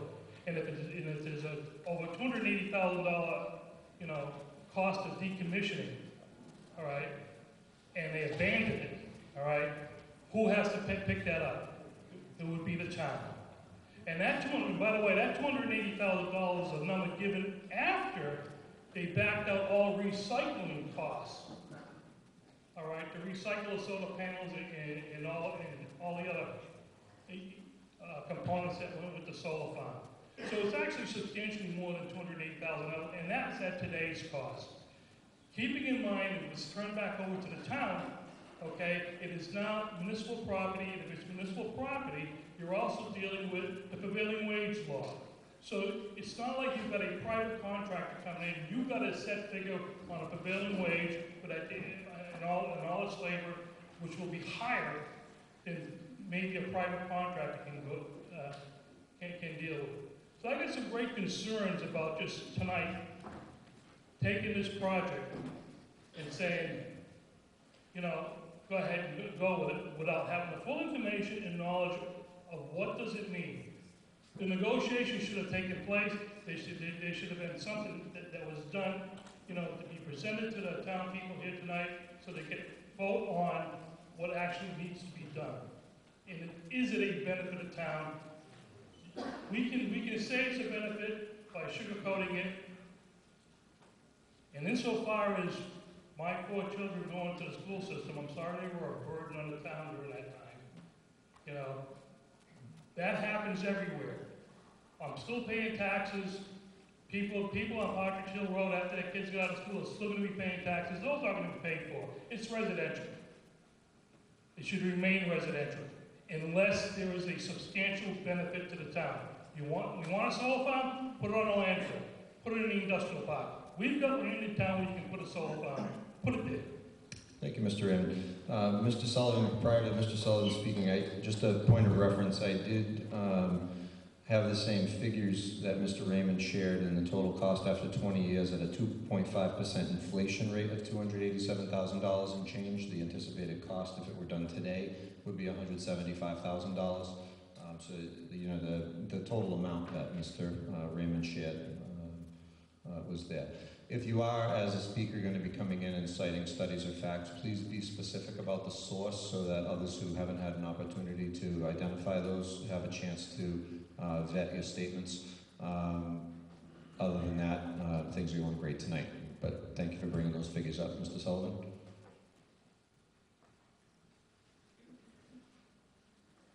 Thank you, Mr. Mario. I just want to address a couple general comments that were just made. One being that the town of Dudley has allowed Partridge Hill to be an eyesore for 40-something years. That's totally incorrect. Partridge Hill Road, the section we're talking about is private. It's owned by a private developer. Town of Dudley has no rights to claim to that land, except that we adopted a vote years ago before I was a selectman to plow it and do the routine maintenance to keep it open for residents. So to say the town allowed that to be an eyesore is completely false. Also, previous speaker said more than once that the land will be turned back over to the town at the end of 20 years. I don't believe that's true. I asked the town administrator, that's a privately owned parcel. They're going to have an agreement with the solar developer, the solar farm developer who's agreed to fix the road to the standards that our previous superintendent asked him to do. The pilot agreement comes into effect after, and I'm going to defer to council, ask the moderator, allow council to speak. When you talk about bond for cleanup, I believe that's a condition that can be put on during the permitting process. But I'd like to let council speak on that because he'd be more expert than anybody in this room. But I just want to clarify those few remarks before that were blatantly incorrect. Attorney Blake, you can approach. And Mr. Allen, I'll get you after Attorney Blake. Through you, Mr. Moderator. Good evening, everyone. I am Jeff Blake, and I'm town council, as Mr. Moderator just introduced me. There were a couple of things that have been said as I've been sitting over there. First of all, there was a request to know what a large-scale ground-mounted solar photovoltaic installation was, and under your bylaw, it is actually defined as a 250 kilowatt DC and generates power as part of which is utilized off-site. So there is that definition in there. With respect to, and it's an excellent point that was brought up, because I will often do that when I'm being asked to help draft these kind of bylaws, and that is what happens if there's discontinuance and the solar company goes bankrupt, or what happens after it's all done. Well, your bylaw actually addresses that, and that requires that an owner or operator shall physically remove the installation not more than 150 days after the date of discontinued operation. Removal shall consist of, and then it goes down and it actually lays out exactly what the operator has to do. In addition to that, as the prior speaker had indicated, there is obviously a financial cost, and if somebody walks away, what do? Well, your bylaw, again, requires financial surety, and it says proponents seeking to construct and operate a large-scale photovoltaic facility shall provide, prior to construction, a form of surety, either through escrow account, bond, or otherwise, to cover the cost of removal in the event that the town must remove the array and remediate the landscape. So the amount and form of such surety shall be determined by the planning board. So those concerns that you raised are excellent concerns, but your bylaw addresses those concerns. Thank you, Mr. Blake. Mr. Allen?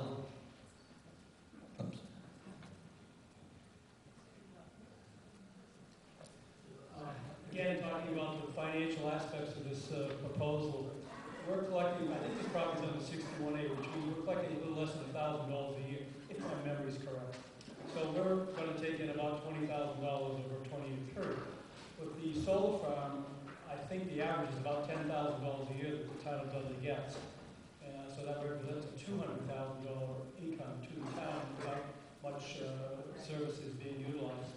Incidentally, I put my 2 kids through the town of Dudley school system, so I never considered them a burden, but I was asked to do a cost analysis ratio. And again, with respect to Mr. Sullivan, it is the Dudley Planning Board that allowed Partridge Hill to be in the terrible condition it is right now.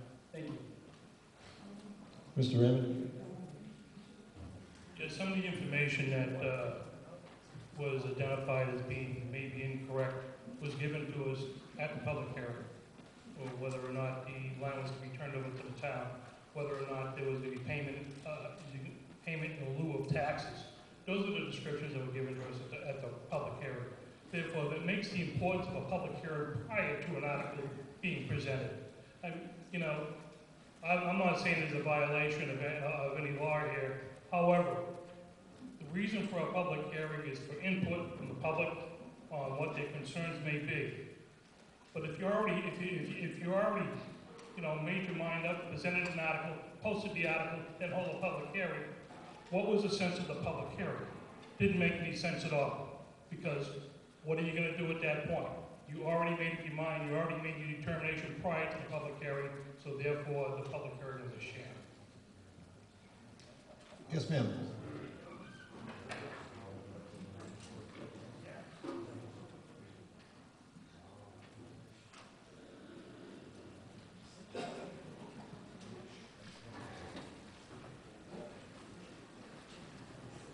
Marcia Wagner, Hickory Drive. In regard to Mr. Raymond's mention of... Nice and loud, Marcia. Thank you. Okay. In regard to what Mr. Raymond said about the land being turned over to the town, he has the parcel mixed up. The one on West Dudley Road will be given to the town after the 20-year contract is over. That land in West Dudley is on ledge, so it is not agribuable and it is not buildable. So when the land is turned over to the town will no longer receive any revenue in perpetuity. So all the revenue we're receiving in 20 years, if we do get it for 20 years, will disappear in the future. And that's something else we need to think about with all of these 20-year contracts. Let's see, going to the Partridge Hill. I understand that the owner-developer of Partridge Hill are the ones responsible, not the town, for not living up to their responsibility in maintaining that road for 40 years. I live on Hickory Drive. I know when Partridge Hill was developed.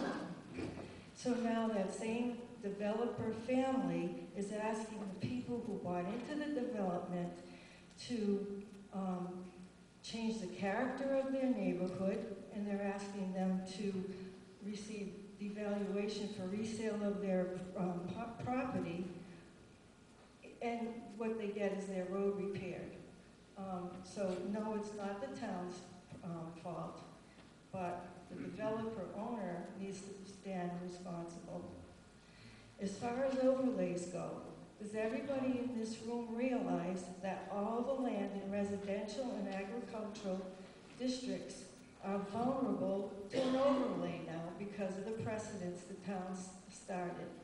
A new family comes to town, they look at a zoning map, they like the neighborhood, they like the rural nature, and they don't realize, because they look at the map, that an overlay can be slapped on it. I wonder if everybody in this room realizes that now. And my other thing is, I have the Massachusetts Department of Energy Resources, and I'm reading the siting preference. Where a solar facility is sited, as well as a placement on the site, once selected, is an important consideration, particularly in regard to large-scale ground-mounted facilities. The Department of Energy Resources strongly discourages locations that result in significant loss of land and natural resources, including farm and forest lands, and encourages rooftop sightings, as well as locations in industrial and commercial districts on vacant, disturbed land. Significant tree cutting is problematic because of the important water management, cooling, and climate benefits trees provide. I would think that Massachusetts solar companies would know this. They are proposing to clear cut 40 acres of forest for this solar farm. The planning board, I know Mass General Law says the planning board can move this ahead, even though we voted it down at the cost of a special town meeting in this summer. But they seem to be ignoring deciding performance, preference. I think that's all I have to say right now. Thank you, Ms. Wagner. Yes, sir. And then to the back corner.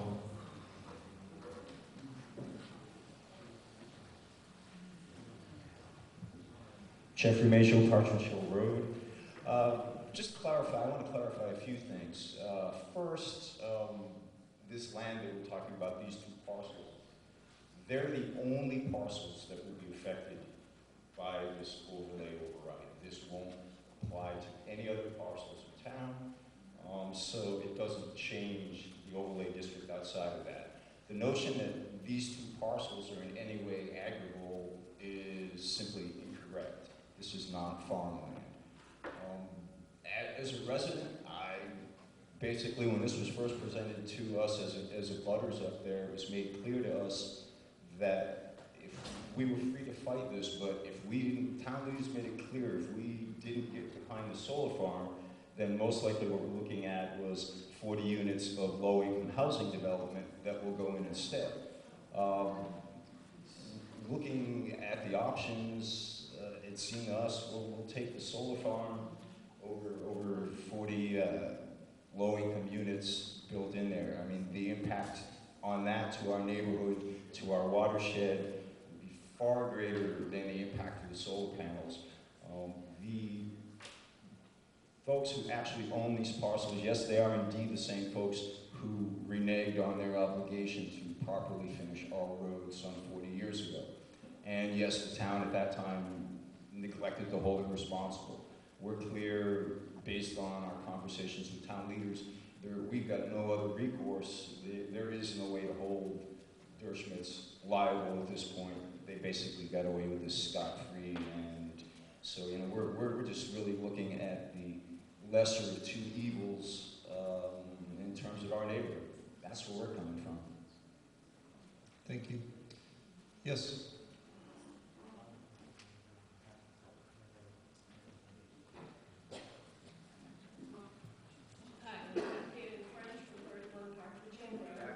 A little louder, please.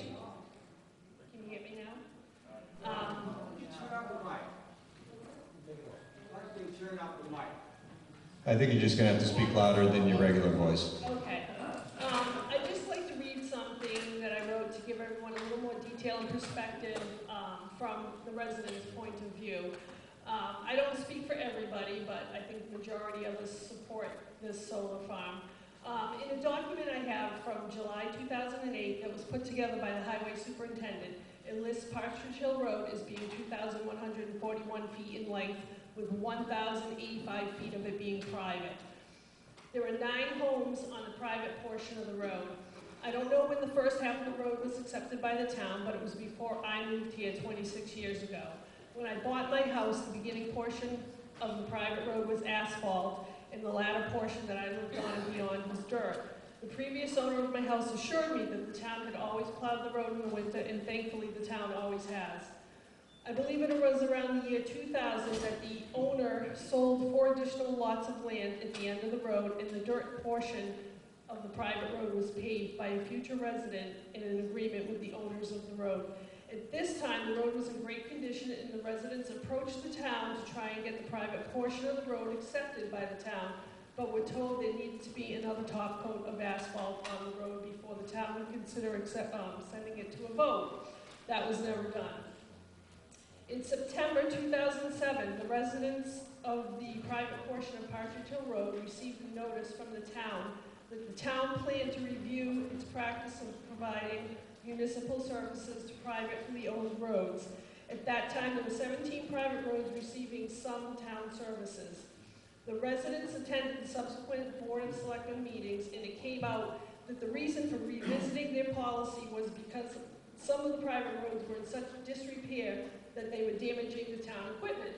At this time, Partridge Hill Road was rated as being in excellent condition in a document provided by the highway superintendent that detailed which roads received which services from the town.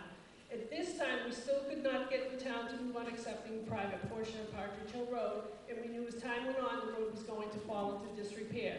That has happened. The road is now in terrible condition in places, crumbling and missing asphalt, and it continues to deteriorate with every storm and winter that goes by.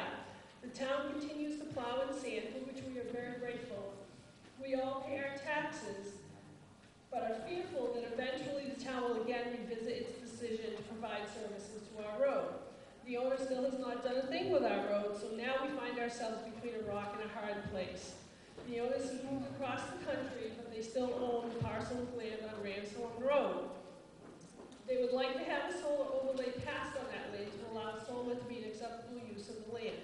The town, knowing what we have gone through on Partridge Hill Road, has supported us in coming to an agreement with the owners of the private portion of Partridge Hill Road and the solar company to upgrade the road to the town specifications for the purpose of eventually going through the process for acceptance.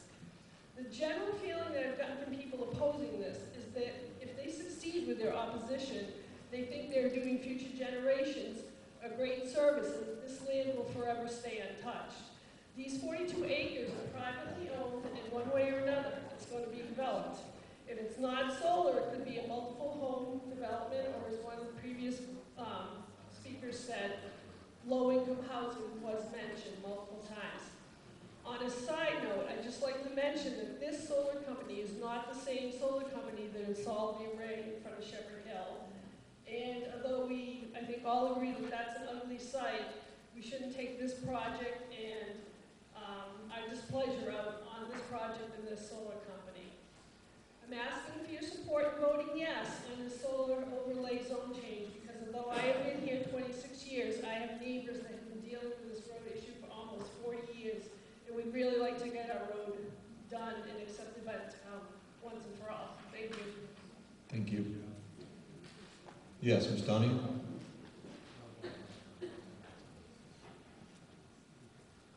Gail Donahue, Ramshorn Road. Can everybody hear me? I have a couple of issues. One, which was just brought up twice, is that there's a threat that if you don't take solar, you're going to get low-income housing. I know of 2 properties, one in Charlton and one in Hubbardston, that abut my brother's house. The same thing happened. They voted down the solar. There's no low-income housing because they would have had to vote that in. So I think that's a threat that these solar companies use. I don't know the developer, I have no idea, but I've heard it twice, and I know of 2 instances that that's happened. They pushed the solar through on one. The other, they negated the solar, and they never built the low-income housing. So I think that's a threat by these solar companies to get it in. The second issue I have is with this overlay. The fact that the town is setting a precedent now by allowing this to happen means that tomorrow they could put an overlay in my backyard. And now I'm going to be looking at whatever they want to do. It's a precedent that's dangerous and shouldn't be allowed. This was voted, I believe, down twice. And now you're bringing it back again. It's like you're jamming it down our throats whether we want it or not. Maybe the town does need money, but we don't know how much money we're going to get. And I don't think we should open the doors to somebody that has not completed the road, much to their despair, and the town hasn't followed up on helping them with the road, much to their despair, that now we're going to say, oh, let's allow this solar farm to go in because they're going to fix the road. Who's to say they will? Who's to say they will? We need a guarantee in writing. Thank you. At the back, yes? I'll defer to Mr. Sullivan, has had his hand up. Very fair. The comment was, you're very nice. I said she's so nice. No, I just want to I want to clear up a couple probably well-intentioned but misinformed statements. And Partridge Hill dates my time on the planning board. What happened with this scenario, the town of Dudley, through the planning board, had a covenant with the owner of the property. At one point, he wanted to sell those parcels as residential. We gave him a frontage waiver, which means he didn't have to have the necessary amount of frontage, with the intent in writing. We had an agreement in writing that was filed at the Registry of Deeds that he would use the proceeds from those properties to fix the road. He never sold the properties.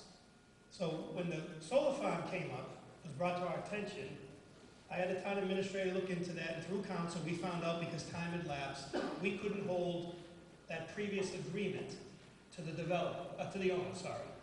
At that point, I said, I'm not going to even consider voting for this unless we somehow get a guarantee, a surety, cash money up front that the road would get fixed. So that, I think, is the genesis of the road. And I'm going to try to work my way backwards. To the previous speaker about 40B, I don't believe the solar farm developer ever threatened 40B. That's low-income housing. 40B would bypass your local zoning anyway. So if somebody wanted to put 40B housing in that parcel, or any parcel for that matter, the town of Dudley is below the state mandated cap. I believe it's 10% of your housing stock must be 40B, low income. That would bypass all zoning, all planning. I believe the only board that has any kind of say is conservation. They're generally the most strongest board. I think council is nodding in agreement. So 40B, in most people's minds, is probably a threat from the solar farm people. I don't believe it is.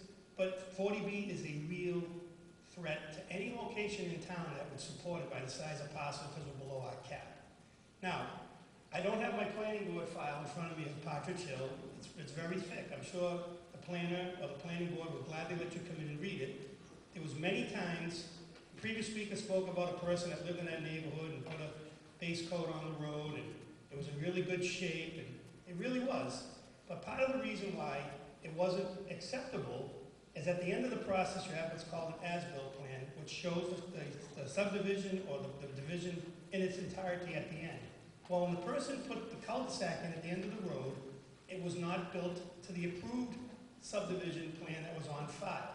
So the town at that point was looking for the best interest of the town and the residents and said, no, you did not build what you were supposed to. So at that point, the process kind of stopped. It went through fits and starts, and then I was on the planning board. We had some agreements. The developer came in a couple times, was going to do what he said he was going to do, then he didn't, then he moved away for a while, as somebody said, I don't know if he moved away, that's not fair.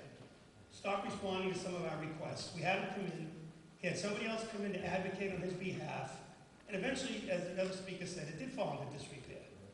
So, in the overlay district, as the speaker said, yes, it can be used in other locations, but it's the same process we're going through now. If someone wants to overlay the previous speaker's neighborhood, and I'm just using it as an example, you would come to town meeting and do what you're doing now. Well, actually, you should go to a public hearing and voice your concerns. Then you come to town meeting and you voice your concerns when it comes to a vote. And in regards to walking away from subdivisions, we have people that have subdivisions in very poor repair. The nice lady let me speak. She's on a private road. We plow it. We have other subdivisions that were 95, 96, 97% complete, and we had developers walk away, go like this, and there's nothing you can do. When the bond money is gone, the surety is gone either through fees or bond reductions. You get what you get, and that's why we're working with the planning board to address some of those issues. That's a little different than what we're talking about, but I want people to understand. And I believe, I wish the former superintendent was here, but we have the interim who probably knows the answer. The 17 roads, I think it is, that was adopted before I was on the planning board, which was before I was a selectman, total less than 1 linear mile. So when people say we're plowing a ton of private roads, it's like less than 1 linear mile total when you add it all up. But that's my dime-store version of what I went through when I was on the planning board of Partridge Hill. In a nutshell, the road was base coated, it looked great, was not constructed to the approved plan, and you should be thanking your planning board or your engineer at that time that said, this is wrong, we can't accept it, you have to do what needs to be done to be accepted. So now the folks up that end are truly stuck where they're stuck. You know, and part of me says, as the previous speaker said, she was told she's on a private road. You can't be assured that you're going to be acceptable, the road's going to be acceptable. I lived on a private road, I was lucky. My developer did what he was supposed to do to get accepted by the town. As I said before, we have other developers who got their property up to 90, 95%. And I said, you know what? I'm done. They built their houses and they walked away. Thank you, Mr. Sullivan. Yes.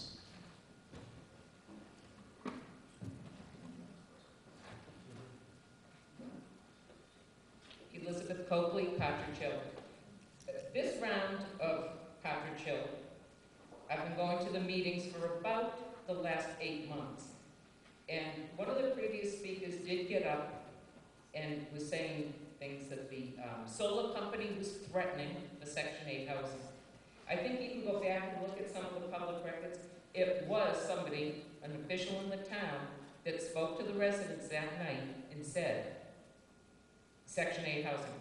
In my mind, I knew that chances are we weren't that kind of a neighborhood, but I have heard a lot of misconceptions, missayings, and I think to stop and blame the solar company. He had nothing, he did not say it. It was a town administrator. Mr. Sullivan did take a lot of my thunder, but that's my fault. I let him speak. One of the earlier speakers said, way back when we first started, something about talking to your neighbor, helping your neighbor, and I think this is a good example. Let's step up. Come on, help your neighbor. We're here. And it's never the wrong time to do the right thing. And the part about leasing and selling and what would the town do then with the land, and I'm not sure if it was Mr. Sullivan or somebody did get up and say, no, they're leasing it, they're not selling it, so the town doesn't, so people are worrying about things and they don't have the facts. I think the public should come out and attend more public meetings that the town runs. That's the way you'll get information. Thank you. Thank you. Got a request to move the question? I have a second. At this time, looking at 41 minutes into debate on this article, I will acknowledge the motion to move the question. That is moving the question, two-thirds. Two-thirds vote is required to move the question. I'll entertain that vote at this time. All in favor of moving the question essentially ends the discussion and the debate at this time and moves us into voting if it's approved. So at this time, I will entertain the vote for moving the question. All in favor of moving the question? Aye. All opposed? Nay.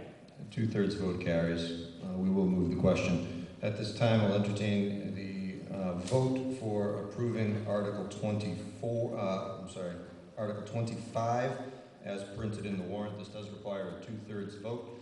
We will attempt the voice vote to start. All in favor of approving Article 25 as printed?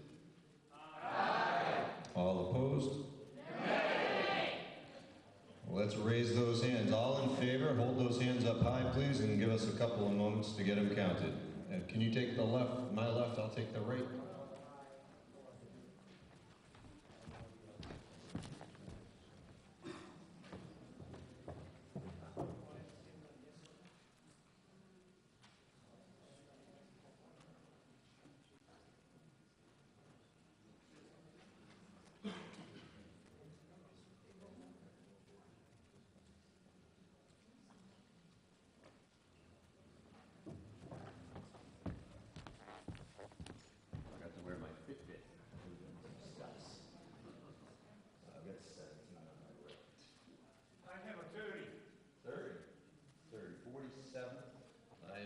All opposed?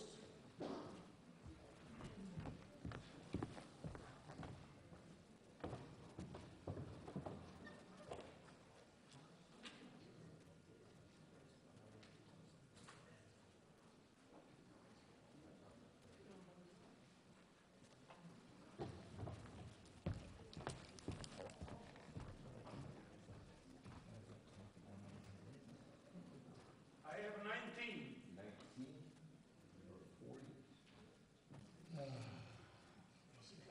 You can put your hands down, I got the count. Let's just go ahead and do the math quickly.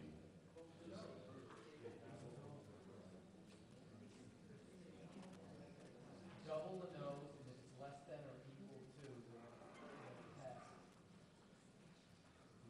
What do you have for the two numbers? 47, oh no, 4740? Oh, it doesn't pass. No, I'm sorry, I was in a different world with my percentages. Marvelous. The motion fails. Mr. Moderator, point of information. Yes.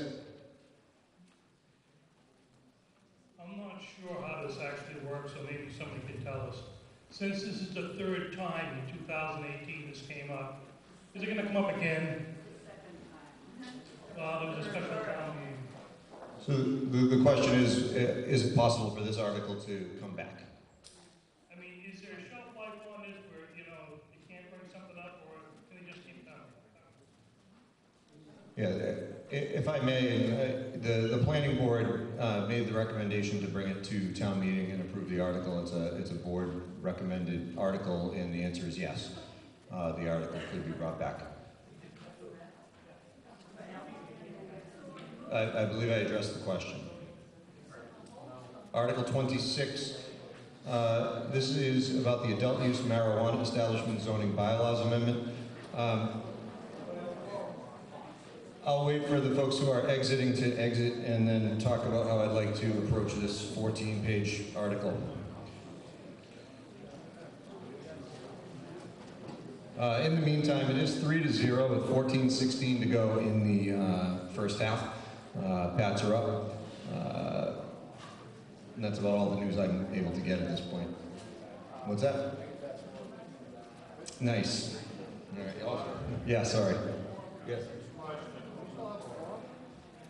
We'll do a count once the body start moving. We do need 51 for the quorum, which 5, 6, 7, 8, 9, 10, 11,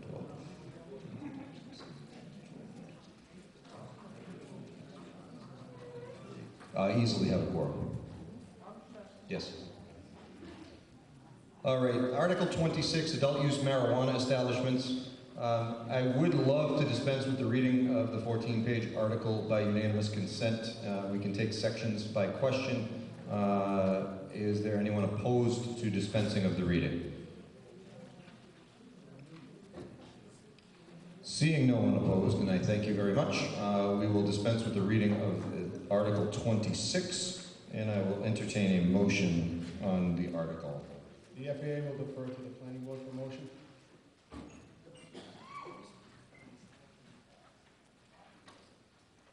Moderator, pursuant to Mass General Law, Section 5, Chapter 48, the planning board held a duly called public hearing on the above referenced article on October 24, 2018, at which time the hearing was open, conducted, and closed. The planning board recommends approval of Article 26 as printed in the warrant, subject to the amendment referenced above, with a 2/3 majority vote. So the amendment that we're referencing is on the handout sheet. If everybody had a chance to pick it up, the top of the handout sheet is entitled Proposed Revision to a Portion of Article 26. It's basically Section 2 of the amendment, or the article, I should say. And what we want to do is we want to amend this. It's the use by district chart.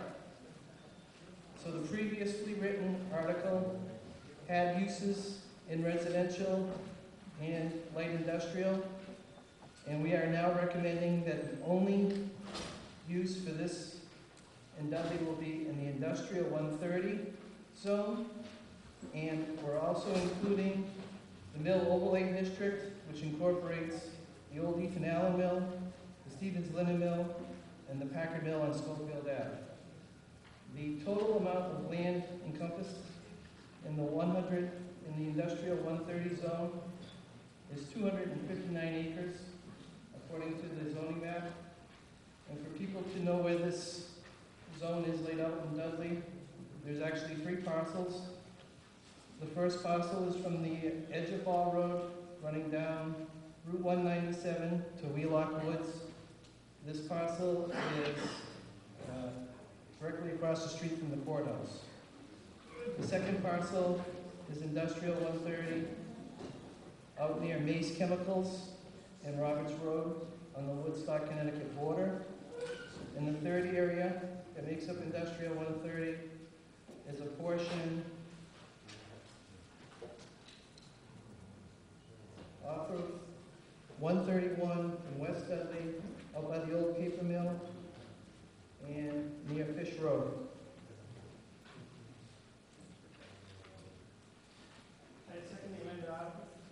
Motion's been made and seconded as amended. Mr. Sullivan?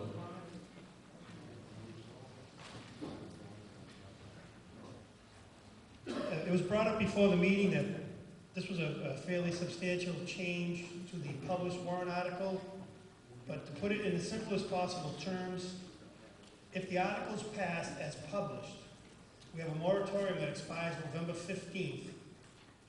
The published warrant article would allow the marijuana use to be in residential districts. It could be anywhere in town. We can't stop it. And as town council said outside, if applicants come forward on November 16th with plans to put it in residential zones where it would be currently allowed, there's a good chance they'd be grandfathered in if we change the zone after, which is a general accepted practice by the Attorney General. So in layman's terms, as Mr. Horn as previous speaker just stated, the amended article restricts it to those 3 zones and those 3 zones only. Thank you. Yes, ma'am. Oh, I'm sorry. Were you waiting to speak, sir?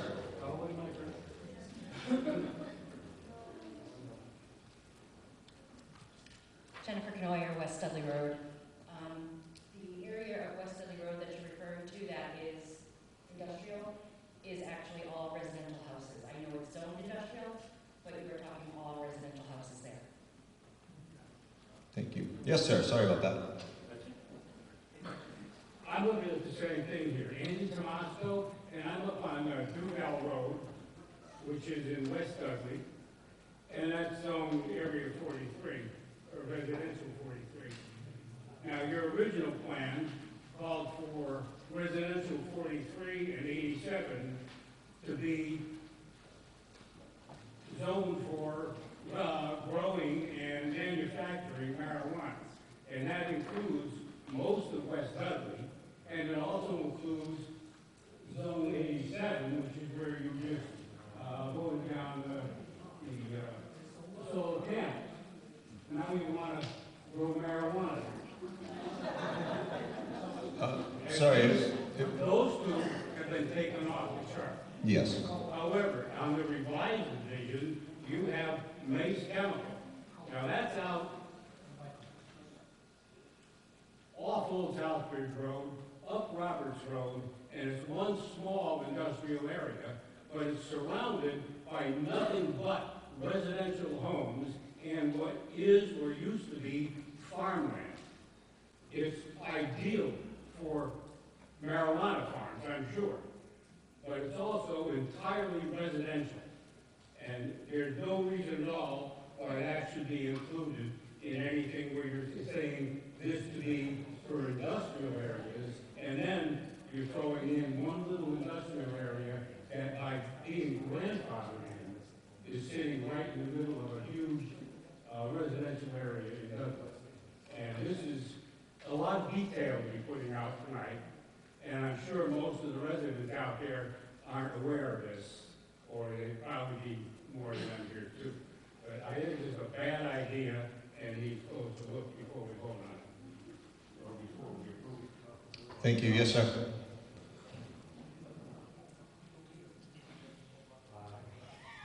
Scott Sikowski, 8 Catherine Street. First, I do support this. Obviously, I'm not a marijuana user, haven't been for over 30 years. I can't be done. But in any case, if we don't pass something, we leave ourselves open. Look just to the side of us over in Charlton. They are fighting to defeat something that is going to happen. They're hard pressed to stop it now because they didn't have something in place when the time came. And some people may not like it, but this has been out for quite a while. I know I read through parts of it almost a month ago after public hearings, after Finance Board, other meetings. So it's been out there. So if folks haven't seen it or don't know about it, shame on them for not paying attention to what's going on in their community. But this is a good idea, it's smart, it's well thought out, and it will give us some ammunition to control what will otherwise be uncontrollable. Thank you. Mr. Sullivan, then we'll go to the middle back. Thank you, Mr. Moderator. I just want to address the previous speaker. I agree. This is a framework to put some kind of controls in place. We have a sunset provision coming up, which means, as I said, after November 15th, it's going to be what could be the wild, wild west. I mean, we could get retailers, growers. I mean, who knows? We hear rumors that people want to do it over here, want to put it over here. Nobody knows. And just to address the previous speakers also, the areas that are zoned industrial in town, once upon a time, again, before I was on the planning board, Mr. Bryan was longer than me, he may know, residential use was allowed in an industrial zone. And what happened was it was filling up with residential houses, which is great, nice houses. We started losing our residential land. It happened in Webster. So it was changed that residential was not allowed anymore. And that's why you no longer see residential houses being built.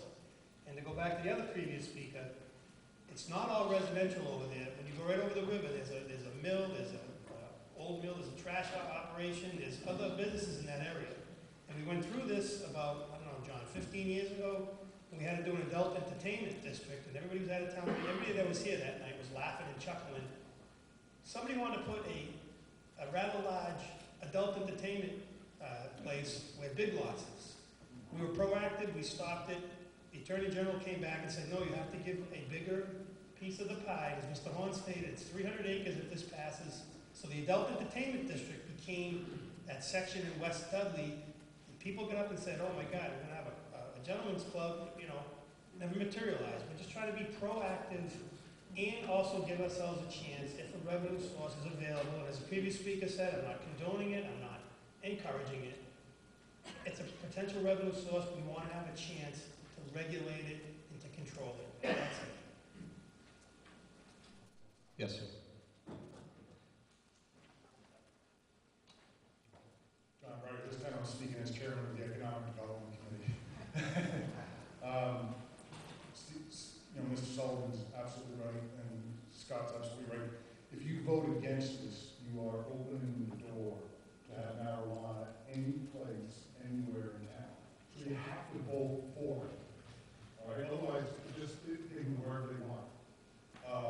The changes that the planning board made are good changes. The Economic Development Committee originally just wanted it in the mill overlay district because our old mills are crumbling. And we said, you know what? It's a new industry. You get indoor or a large investment. Let's just focus in on the mill buildings themselves. Maybe they can be brought up to code. There's some estimates some of these buildings might cost $40 million to bring up to code.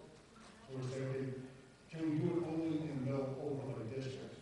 The town planner did some research and said, the problem there is it's only like 39 acres or something along those lines.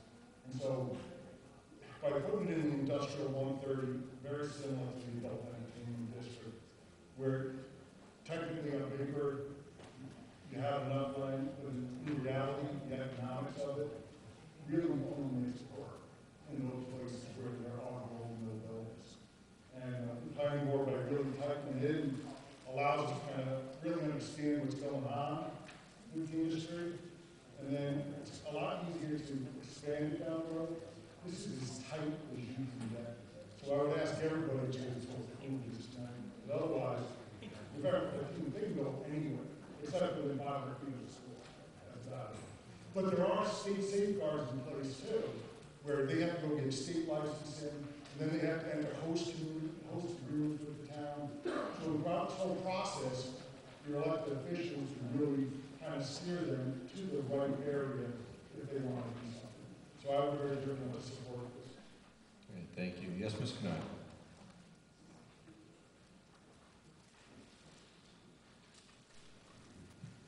Jennifer Knoyer, West Dudley Road. Mr. Sullivan, just so that you know, Industry 130 runs from the bridge up to Sales Way. The other side of the bridge is not Industry 130 where the paper mill is and everything. That is not known Industry 130. Industry 130 stops at the bridge. On the zoning map we have it stops at the bridge. Right over. This is the bridge right here. The mill is on the other side of it. So I know it's red light district. Now I'm not opposed to the marijuana here. I'm just letting you know, I think you're misguided. It's not the paper mill, the paper mill. It's not. It's from the bridge up to Sales Way. That's where the industry is that you're talking about. Just so you're aware. Okay? Thank you. Thank you.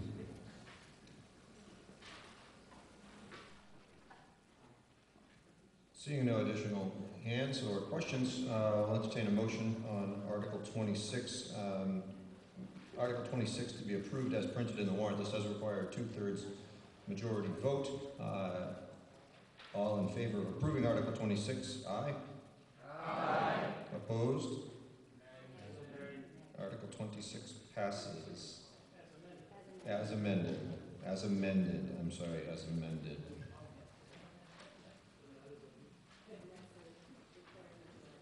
Yes. Article 27. To see if the town will vote to raise or appropriate, borrow, or transfer from available funds the amount of $50,681.00 for the purchase of a 2019 Ford F-150 pickup truck or similar vehicle for the police department, or take any other action relative thereto. I'm sorry, Mr. Mayor, just prior to, folks who are leaving, just so everybody else is aware, the number for a quorum is approaching. So if you can remain, the remaining articles, which number about 11 at this point, we will motor through them, barring any significant discussion. So keep in mind that if we don't have a quorum, we will be back here tomorrow night if we drop below that number. Thank you. Sorry, Mr. Mayor.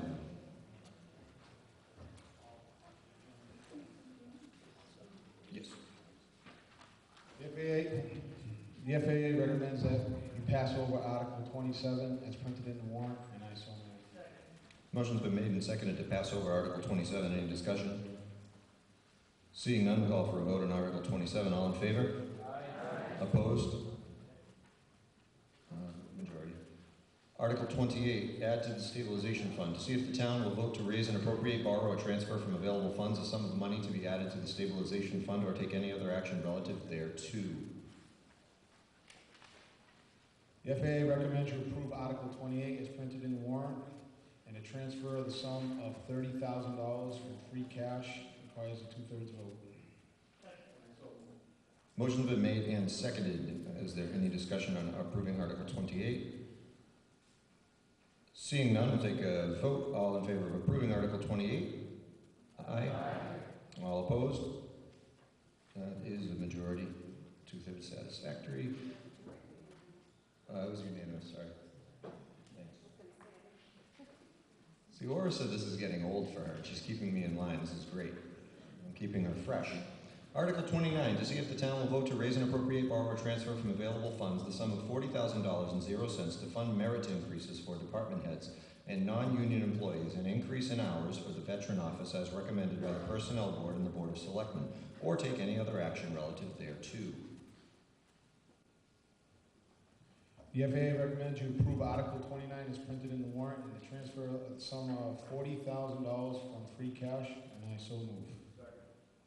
Motion's been made and seconded. Any discussion for Article 29? Yes, sir.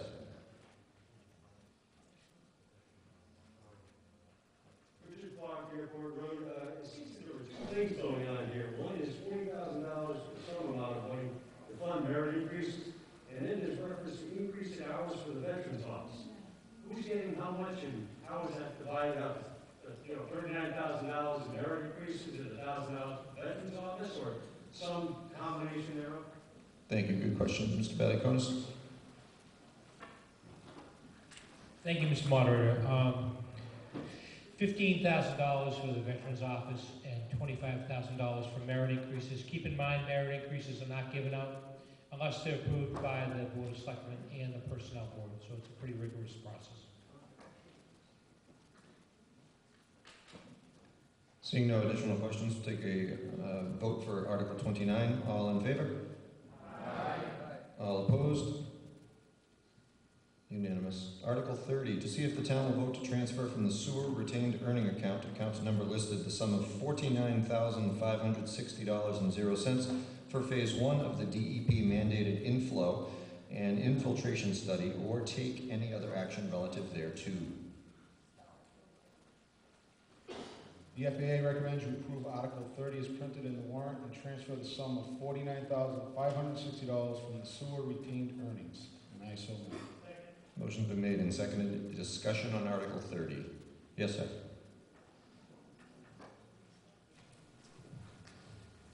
Scott Sikowski, again, 8 Catherine Street. I'm standing here today as a member of the Water and Sewer Commission. We've been mandated by DEP, the short story, mandated by the DEP to study our sewer system and find out where water is getting into the system that shouldn't be. Through either groundwater or through folks pumping sump pumps and downspouts into the system. We've already done stage 1. This is to fund part of that. It's going to happen in 3 stages, and then we'll have to come forward for some rather large expenses to repair the sewer system. But this is part of paying for that DEP mandated study. Thanks, Mr. Sikowski. Seeing no additional questions or discussion, we'll take a vote on Article 30. All in favor? Aye. Opposed? Unanimous.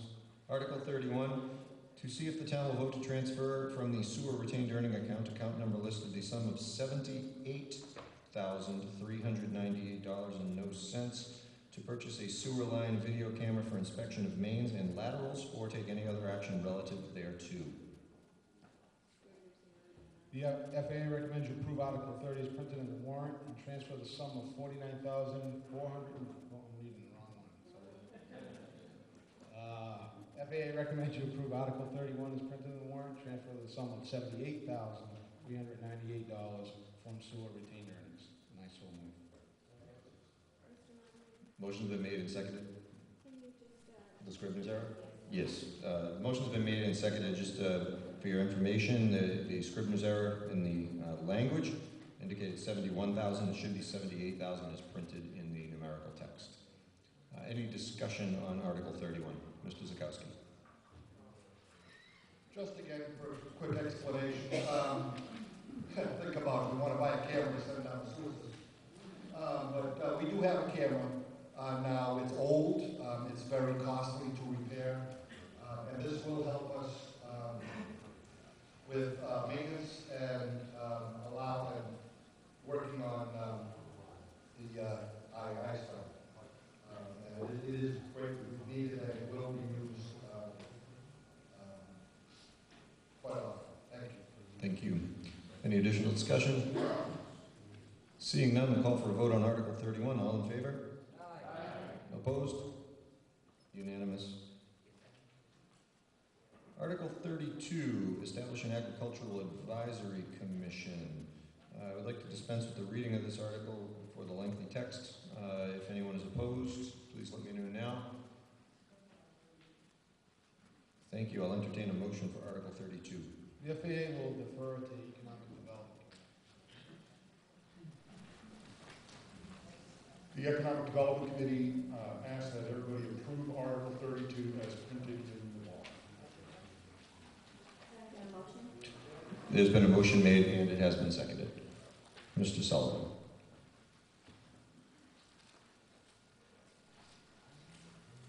Before the vote's taken, and I do defer to Mr. Breyer on his opinion and his work on this, the Board of Selectmen took a vote at their meeting prior to this, 5-0 unanimous, along with the advice of town administrator, to pass over for further information, the purpose of which to host minimum of a couple public hearings, which other people have talked about tonight, and lack of attendance thereof. And I don't want to put the cart ahead of the horse, but we're also going to ask for pass over on 33 for the same reason.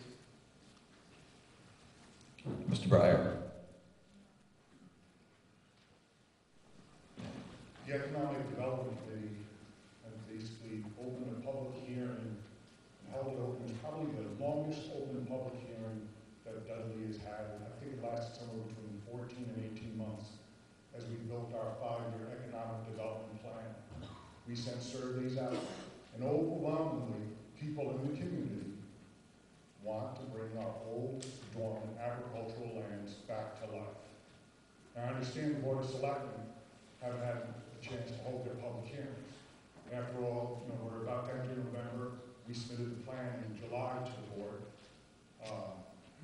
We passed it over in spring because it was watered down from what we originally sent. I don't see what the opposition would be. I've worked with Paul Joseph.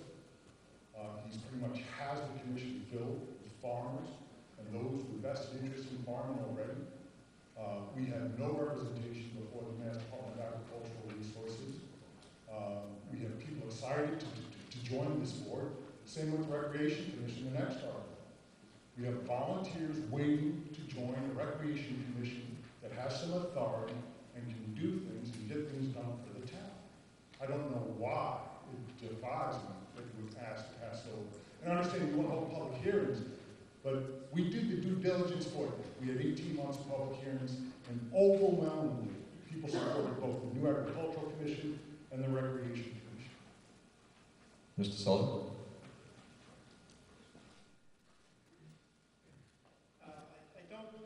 I don't mean to speak for someone who's not here, but the genesis at our meeting was we wanted to pass over Article 33 first, because there was some concern over everything that was going to be going under the Recreation Commission, and it was Mr. Joseph who suggested that we pass over 32 at the same time. So I wish Paul was here, and I understand his limitations. And to go back to the previous, as I said, Mr. Breyer, I have an enormous amount of respect. If we don't do anything tonight, just pass it over. We still have a recreation committee in town that all those volunteers can come forward to and work on the issues that they have control and say over now. I think that 33 was the first one. I know it was a long process. You guys put a ton of time into it, John. It just, the genesis was to pass it over, and at the same time, Mr. Joseph said we should pass over 32 also. Look at them both together. I wish he was here.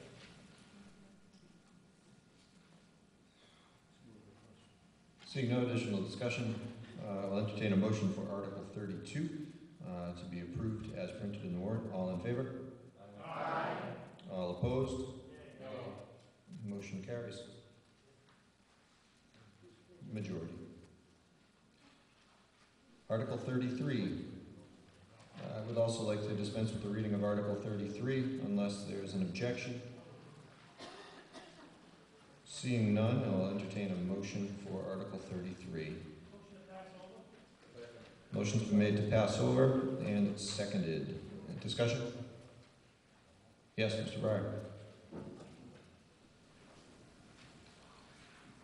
I'm asking people not to pass it over, to vote down, voting passing it over, and then we can vote on the article, pass the article as written. Mr. Sullivan?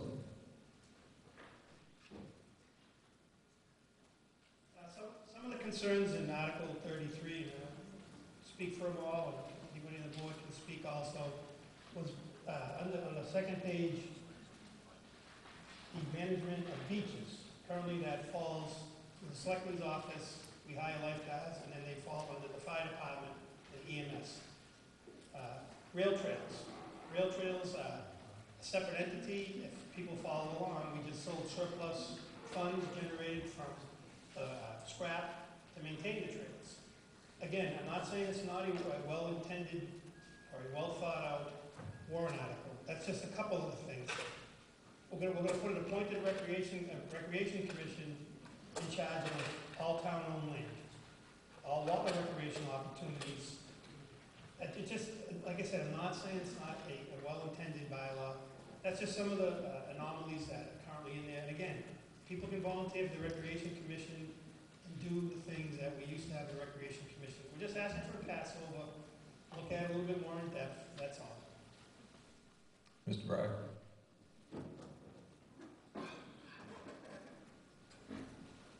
I think the example of the management of the beaches is exactly why we need a recreation commission. It's been a while. The rail trail, Ken is a one-man show.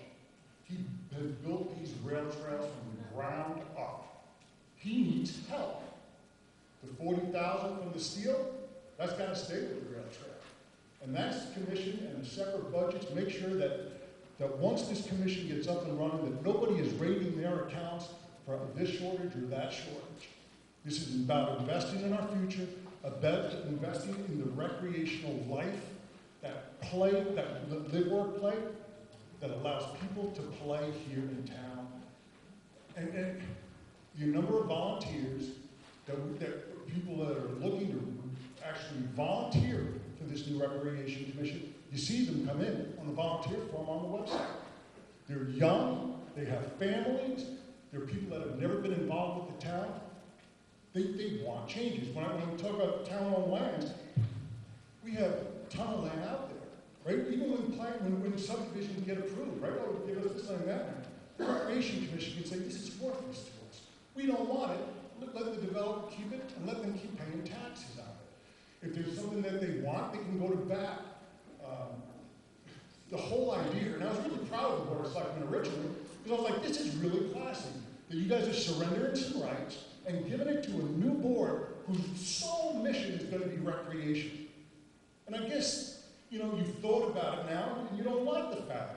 But you know what? It's time this town has a recreation commission that has some teeth and that can go on for future generations. Mr. Sullivan? Again, I don't want to get into a point-by-point debate. If we have this influx of volunteers, which I'm not doubting that we don't, they can still volunteer. They can go in and clear a walking trail. They can go to a town-owned baseball field, for example, and help the Little League. The former highway superintendent, current one, we always send a truck, we send a machine, we do what we can to help. Anybody who wants to volunteer will not be turned away. They want to go to the beach and help clean the beach. I'm sure that the maintenance will gladly take help. Those opportunities exist. They fall under the Board of Selectmen, most of them. In the bylaw, it says open space and conservation. We have a conservation commission. If these people want to volunteer, they can go to the conservation commission and say, listen, I got really involved, I like what Mr. Breyer's committee proposed. I want to help. They still can help. We're just asking. We're not power hungry, believe me. I'd rather give things away. I don't want to be a cemetery commission. I don't want Michelle to have to come find me to sign a burial permit during the week. We just want to take a step back before this person spoke earlier about bylaws, before it becomes a bylaw and the control is given away. As Mr. Bryce said, future generations, maybe the next generation won't be as passionate as he is about what he wants to see the future of the town of Dudley. We're done. Seeing no additional discussion, we will take a vote to pass over. All in favor of passing over Article 33? All opposed to pass over? The motion to pass over has failed. I'll entertain a motion on Article 33. Yes, Mr. Breyer, sorry. The Economic Development Committee recommends that we pass Article 33 as written. Motion's been made and seconded. Is there any discussion beyond the points already made during the discussion of Passover? Yes.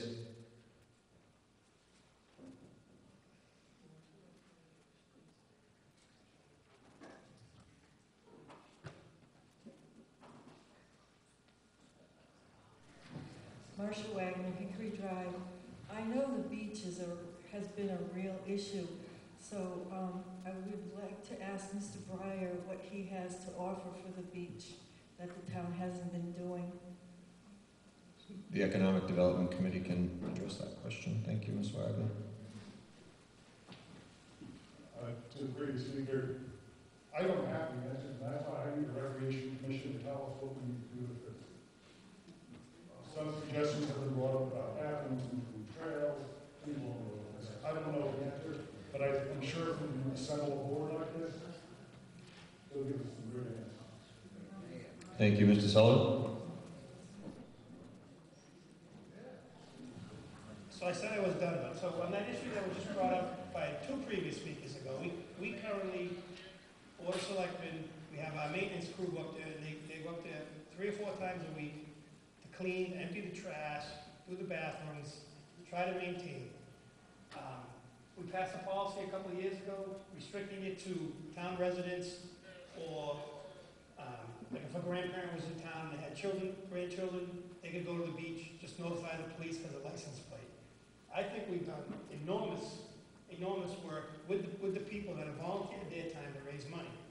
So, to paraphrase Mr. Breyer, he doesn't know, but he wants to put this plan in place. I think a lot of things on there we've already addressed as a town. We're just asking to give it a chance to step back.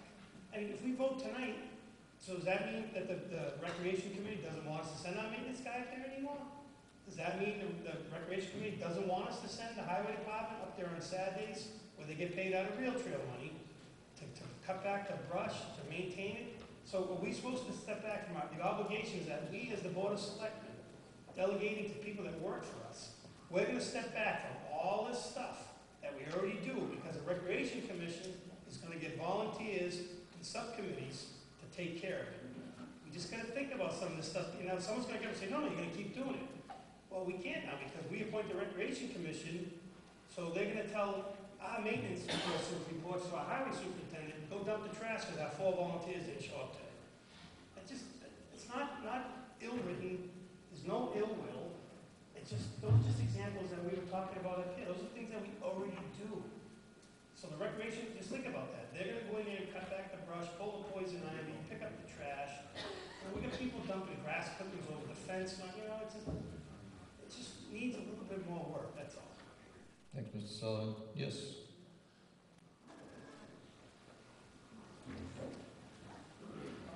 Pam Humphrey, 9 Noble Road, and I don't see anything about financials. I'm sorry, could you please address the me? Anything about the financial aspect of it? Obviously, there's a lot that you're going to take on here, so obviously you must need money. So can you answer, where is the money going to come from? So the question is about financing this commission. Mr. Breyer?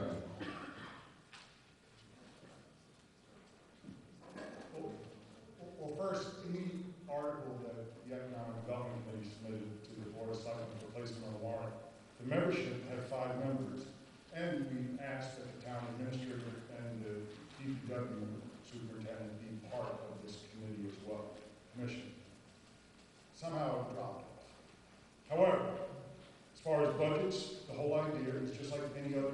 committee in town, and annually, you would vote on a budget for the Recreation Commission. The same way you vote for highway, that you vote for recreation. And they have their hearings, and they talk, and you know what they're spending money on.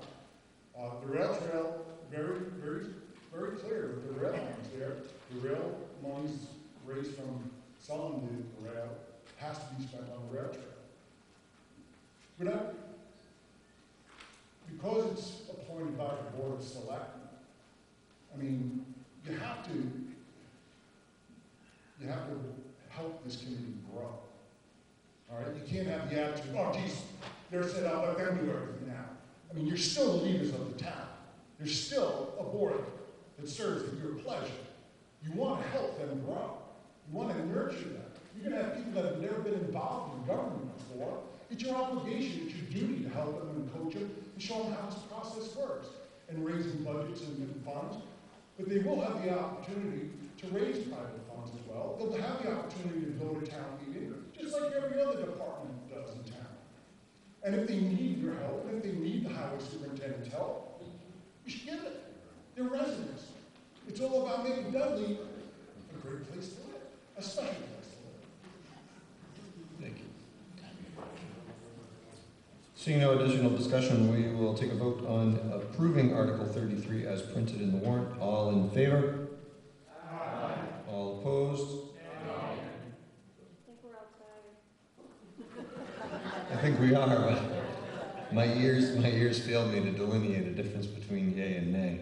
We'll take the voice vote again. See, no, don't, because then you're going to yell louder. That won't work. All in favor, please raise hands. Stop by for cafeteria duty, Mr. Z.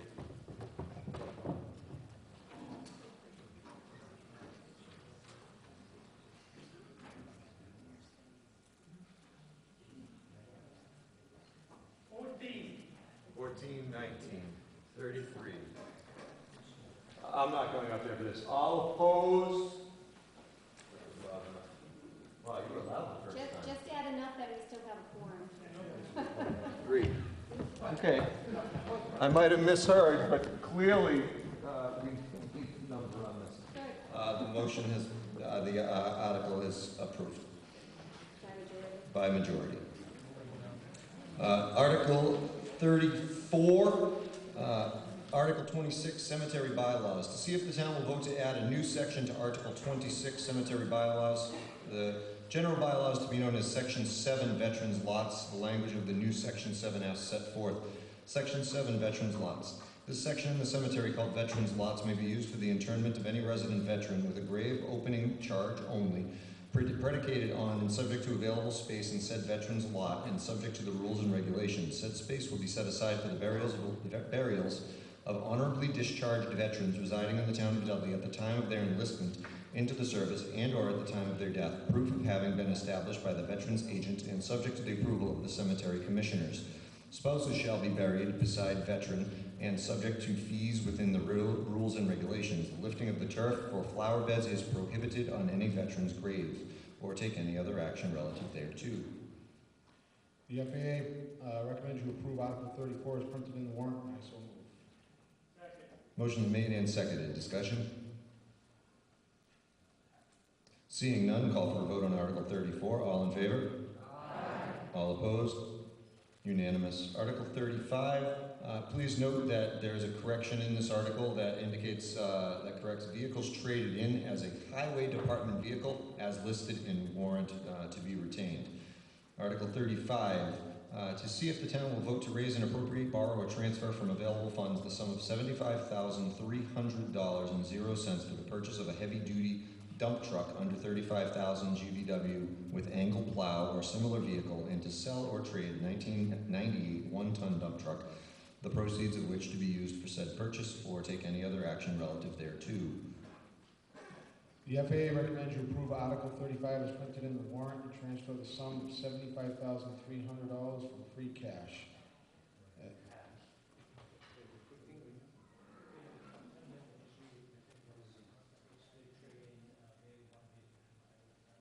To trade in one vehicle from the highway department. And I so move. Motion's been made and seconded. Questions or discussion on Article 35? Yes. The recommended action is to approve Article 35 as printed in the warrant and trade or sell one highway department vehicle, and furthermore transfer the sum of $75,300 from free cash. Discussion? Seeing none, all in favor of Article 35? All opposed? Unanimous. Article 36, to see if the town will vote to raise and appropriate, borrow, or transfer from available funds the sum of $12,000.00 for the purchase of various sized tires for the highway department's trucks and heavy equipment, or take any other action relative thereto. The FAA recommends you pass over Article 26 as printed in the warrant, and I so move. Motion's made and seconded. Any discussion on Article 36 as passover? Seeing none, all in favor of passing over Article 36? All opposed? Majority. Passed over.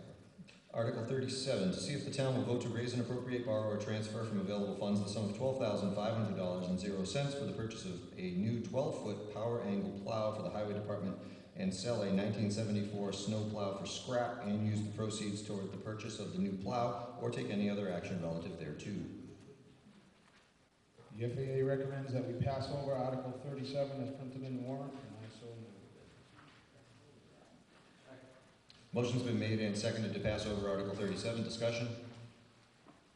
Seeing none, we'll call for a vote on passing over Article 37. All in favor? Aye. All opposed? Unanimous. Article 38, to see if the town will vote to raise and appropriate, borrow, or transfer from available funds the sum of Scribner's error there, $5,375.00 for the purchase of a new light-duty one-ton dump truck with plow or similar vehicle, or take any other action relative thereto. The FAA recommends that you pass over Article 38 as printed in the warrant, and I so move.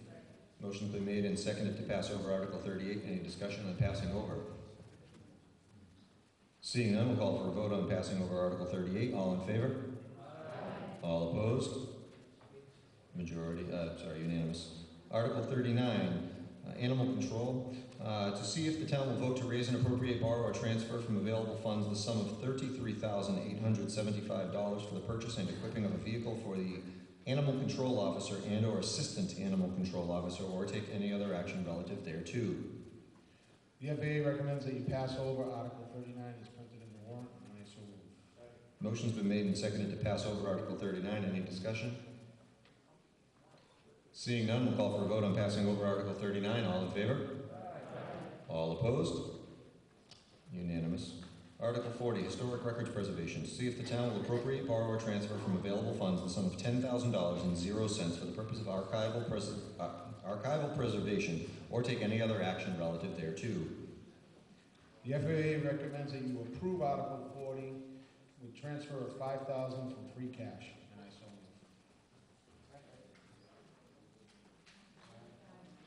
move. Just point of reference that it should be as amended. As amended. The motion to approve Article 40 as amended in the warrant and transfer $5,000 from free cash has been made and seconded. Any discussion? Seeing none, we'll call for a vote on approving Article 40 as amended. All in favor? All opposed? Unanimous. I will entertain a motion to adjourn. Motion's been made and seconded. All in favor? All opposed? It's halftime, 9-3.